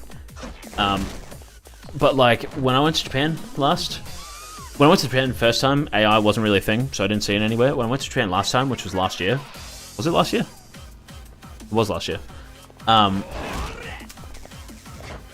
There's AI-generated shit literally everywhere. And there's, like, AI-generated anime girls and mangas and stuff that's just, like, posters for advertising shops. And I just think, this is the country where anime came from. Like, just go literally, like, next door. There'll just be some random kid who's, like, you know, 21 or something like that, and they just draw as a hobby. They can draw you a poster better than the AI can, and they'd probably charge less. Instead of your stupid monthly subscriptions you have to pay for those stupid things. Amber, yeah, I've completely forgot about the Judgment Police timer. I'm just doing this. I'm just fucking parrying this dude endlessly while I talk to you guys. Switch to Tiger? Yeah, true. Let's change up the music. We'll do Blue Stompin'. by Chihiro Aoki.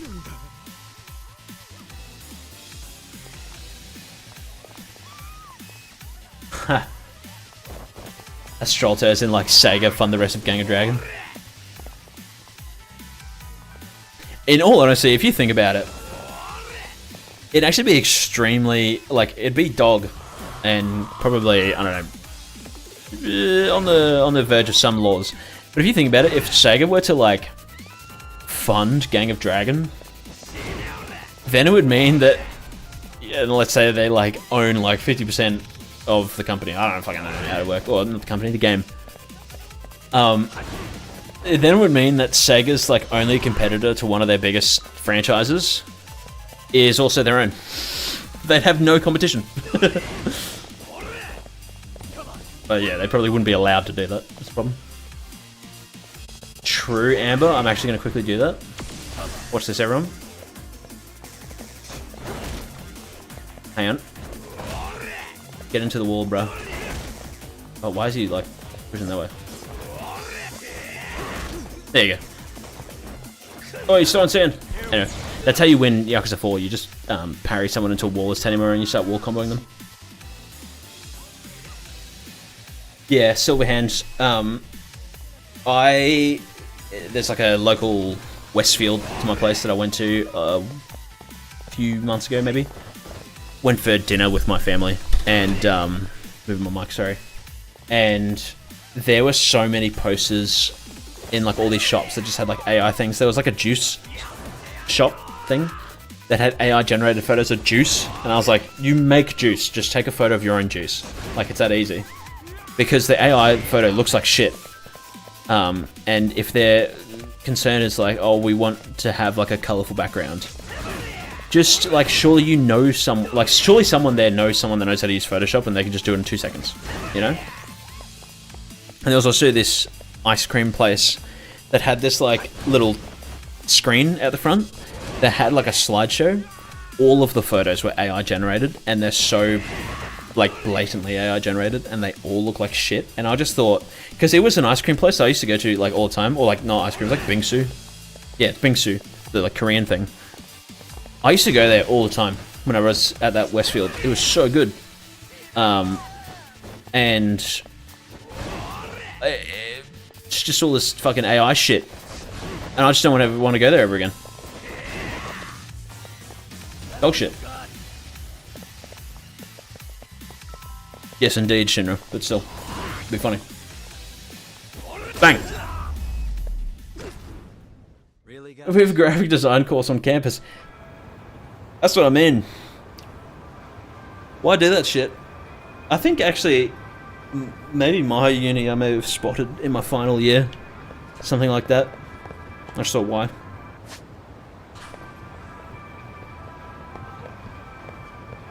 Yeah, everything you see to see if it's AI.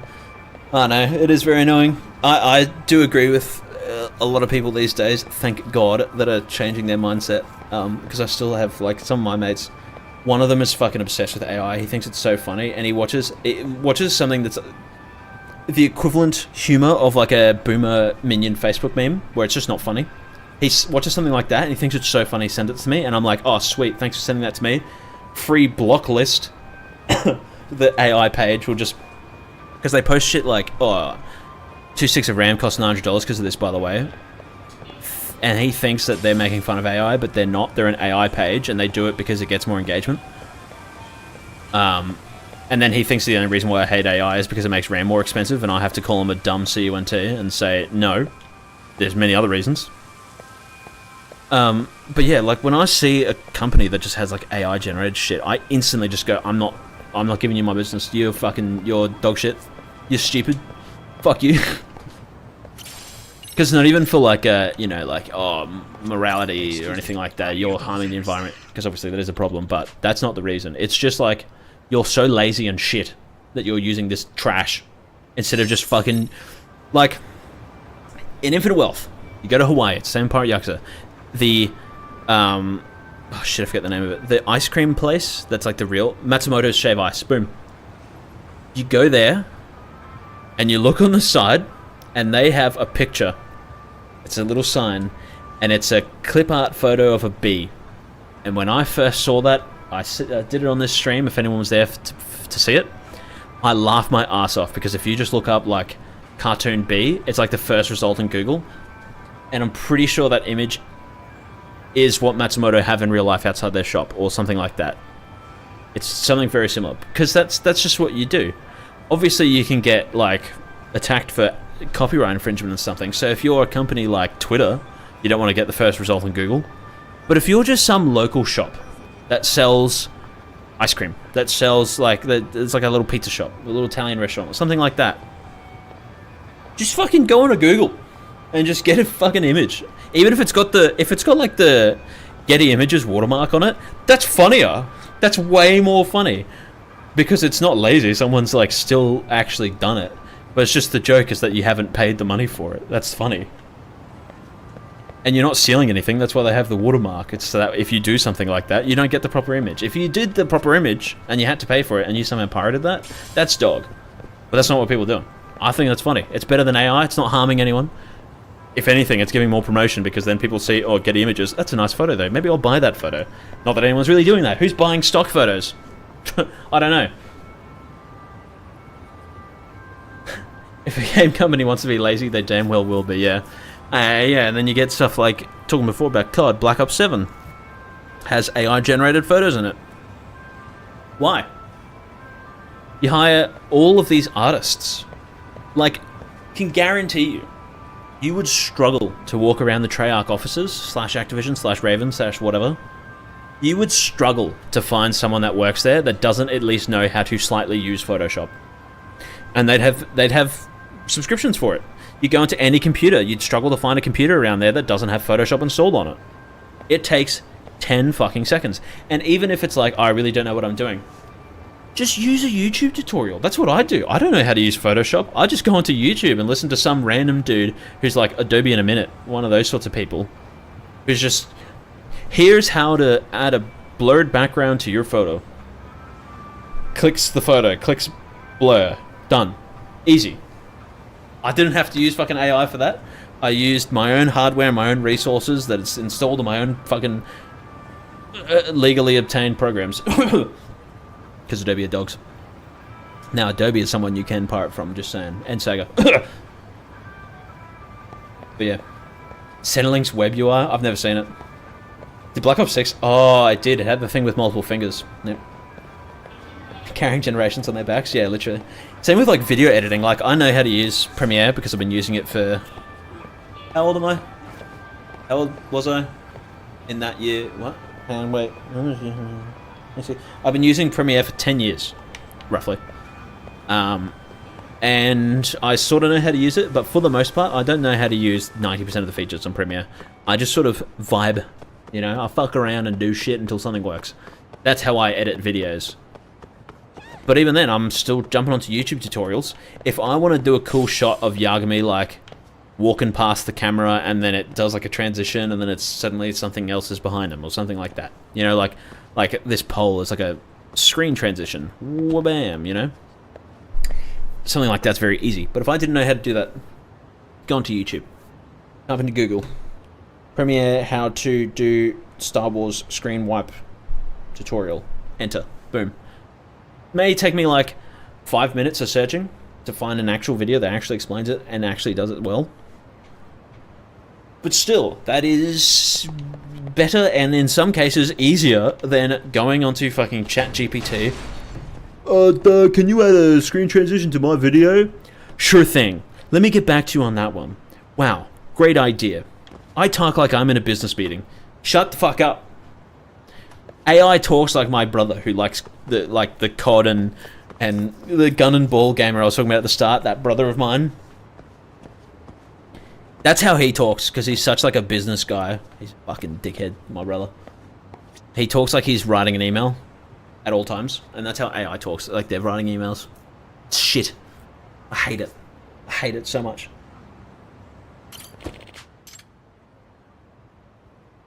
Don't even use Adobe products. Understandable. I don't pay for them though. Sorry. So you can avoid it. I have a friend who pirates everything. He always goes on about how much money he earns, and then he pirates everything, and I hate him for it. But sometimes he's useful. What's up, Kaito-san? Something wrong? This is where we first meet RK. Only crazy. But doesn't the city seem noisier to you? It's the same sound effect from Yakuza 6 Kaito coming out. Kaito senses tingling or something? Happy to help, yeah. Maybe they are. Well, no point trying to explain shit that doesn't make sense. Yeah, the Astralta, I think it was resolved, but it was like, it seemed like they were like putting it on a different channel or something like that, or they were like re-uploading shit. I don't know exactly. I don't think it was like anything to be concerned about. I think it was just like people noticing something that they didn't want people to notice. Something like that. Got a voice acting American businessman, yeah. My brothers call me every name under the sun, or they don't speak to me. True. Hold on a minute. Sergeant Catnevs, no, don't do it. What? Don't talk to AI. I'm noticing a lot more punks scurrying around than normal. Play through a Lost Judgment, no upgrades. No, Amber, I'd rather die. So? No, I'm just kidding. Probably not, because I just enjoy New Game Plus too much. Mostly because I don't have to like pause and go to the upgrade screen, but then I'm also just like, oh, Robbie Damon! Detectives around here, ain't you? But then I'm also just like standing around doing nothing anyway, so I may as well. That's sort of what I did with Kiwami 2 when I streamed the remastered version. Shinya Kawai. Did a fucking speedrun like a beast. On a fresh save, I'm so good at video games. Based Silverhand. Well, that's how I had the Adobe programs for a long time, was from school. My school had them, and then university, when I went there, they also had them.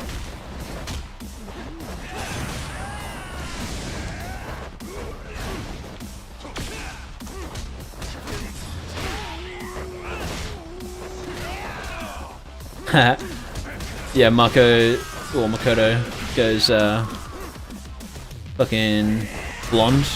It's just a phase. It's just a phase. Oh no, it's not a phase, mum. You want me one with only one style? Dude, that's another thing as well. I was talking before about Kaito Sense's reference here. Talking before about fighting styles and stuff. It's so obvious that they really want to go back to doing one fighting style, but they know that that will be like the nail in the coffin for them, so they won't. So they're just leaving it at 2. Because it's like, all their fighting styles have just been old styles sort of combined with some other shit and tweaked slightly, and then a brand new style. And it's like they just want to do the brand new style. Even like Pirate Yakuza in Hawaii, they, before you get Sea Dog, obviously you use Mad Dog all the time, but after you get Sea Dog, they just sort of pretend like Mad Dog doesn't exist. You say so. Yagami Detective Agency. But yeah. Anyway, yeah, also someone saying, yeah, debunk him being Makoto Tojo. Was that his name? Because I remember, like, the founder of the Tojo clan, I'm going to look it up right now, the founder of the Tojo clan was like Makoto something. I can't believe no one ever figured it out. His name's Mako, short for Makoto. I take it this manhunt is your idea? No. Anyway. Someone's taking Sorry for another day. Came from Yeah, that's it. The first chairman, Makoto Tojo. Whoever finds him, practically all of Kamurocho's in on this race. And Soma is, AKA Mako Daito. The RK gang. Of course, he's former Tojo clan too. First name Kazuki. That's crazy. Did the whole You're gonna do an Omi spin-off after this? Or Tachi, his Makoto's friend, will be the guy that finds whatever creates the Omi Alliance. You never know. Because you do go to Osaka, so it could make sense. Right, Kaito? Oh! In this new age, wouldn't you be better off joining You got Stranger of Paradise? Oh yes. Pull that shit on me. Oh You know yes. what else though? In the Yakuza, if your boys went down, it was on you to get revenge for them. Get more people to play Kuroyo? True. I would say there's someone disrespecting you. The guy from If Nentia Well. I would walk right out. Good spelling. Yeah, Daigo, the guy from If and Wealth, indeed. That's the only game he's in. It's like Kaito here. This is Kaito from Gaiden. What is it? Dude, you see? Hang on, wait. Hang on, go back to neutral, Kaito. Hang on, stop. The AI takes so long to figure out what I'm doing. Okay, there we go. Watch closely, everyone. Kaito's looking at me with a normal face. He's just got a straight face. And then I pull out the camera. I'm going to hide my UI. Pull out the camera. Smiles. That's my man right there. That's Kaito. Hang on, let's do this. Sorry, Kaito. Wait, where'd he go? There he is. Kaito. Bang.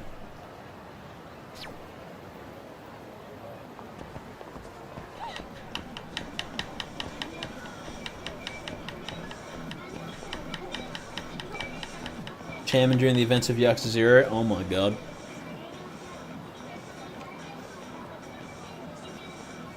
You could be right. Because when they showed him, that looked like it was like 40s or 60s. Japan. Because Daito is older. And if that's the case... Oh, dude, holy shit. Yeah, I think you're right, Heat Man. That guy on the piano could be the acting chairman in Yakuza 0. Oh yeah, oh yeah, oh yeah. Bang! And then watch. Charge finisher. Oh, never mind, I fucked up. Can you tire drop mortal vessels? Oh my god, you can! I don't even realize you could. You just fucking tanked them. Really, guys?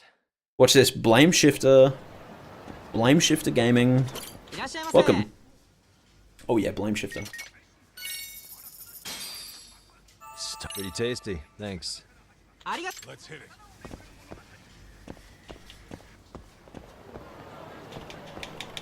I can't slide cancel as well on an Xbox controller, I've noticed.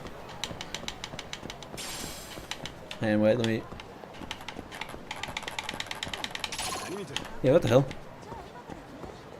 Why doesn't it work as well? Anyway. Whoa! Didn't mean to do that. Ah, I'm dead. Just kidding. Low quality slot like the food in Cyberpunk 2077. Yeah, basically.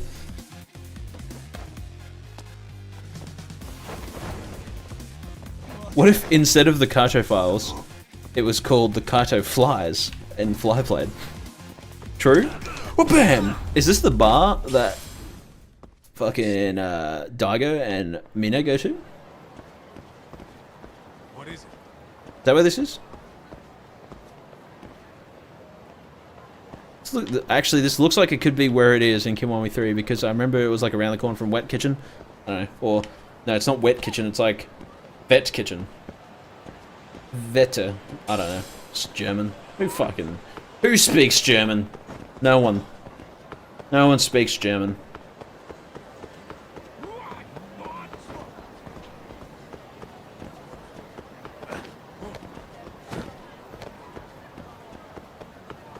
Anyway, I'm reading. Koto's gonna be Kiryu's dad. Maybe. It said Ichiban. Gone back. Gone back. Foreshadowing. Oh wait, no. Like a Dragon was out at this point, of course. Also, this sort of shit, where you just see a bunch of like anime girls everywhere, because this is also a real brand. This sort of shit is everywhere. It's so funny. You're just walking down the street and it's just you're just bombarded by like Gura, how you pronounce it? The girl that doesn't like streaming. Whatcha? I'm dead. I forgot you have to activate it when you're at critical health. Oops. This will take me to my last autosave, which was... Oh, not too far away. Never mind. Yeah, it would make sense to see a young Kazuma. See, here's the thing. I was saying before the stream as well, it'd be interesting if there was like a side quest or sub-story or something that shows like young characters or whatever. Or like shows like the Kazuma twins. And then they start with Tojo Clan. And I'm like, oh, never mind, it's happening. Anime Go Pachinko places everywhere, yeah. Anyway, what's the time? 12 o'clock? Oh yeah.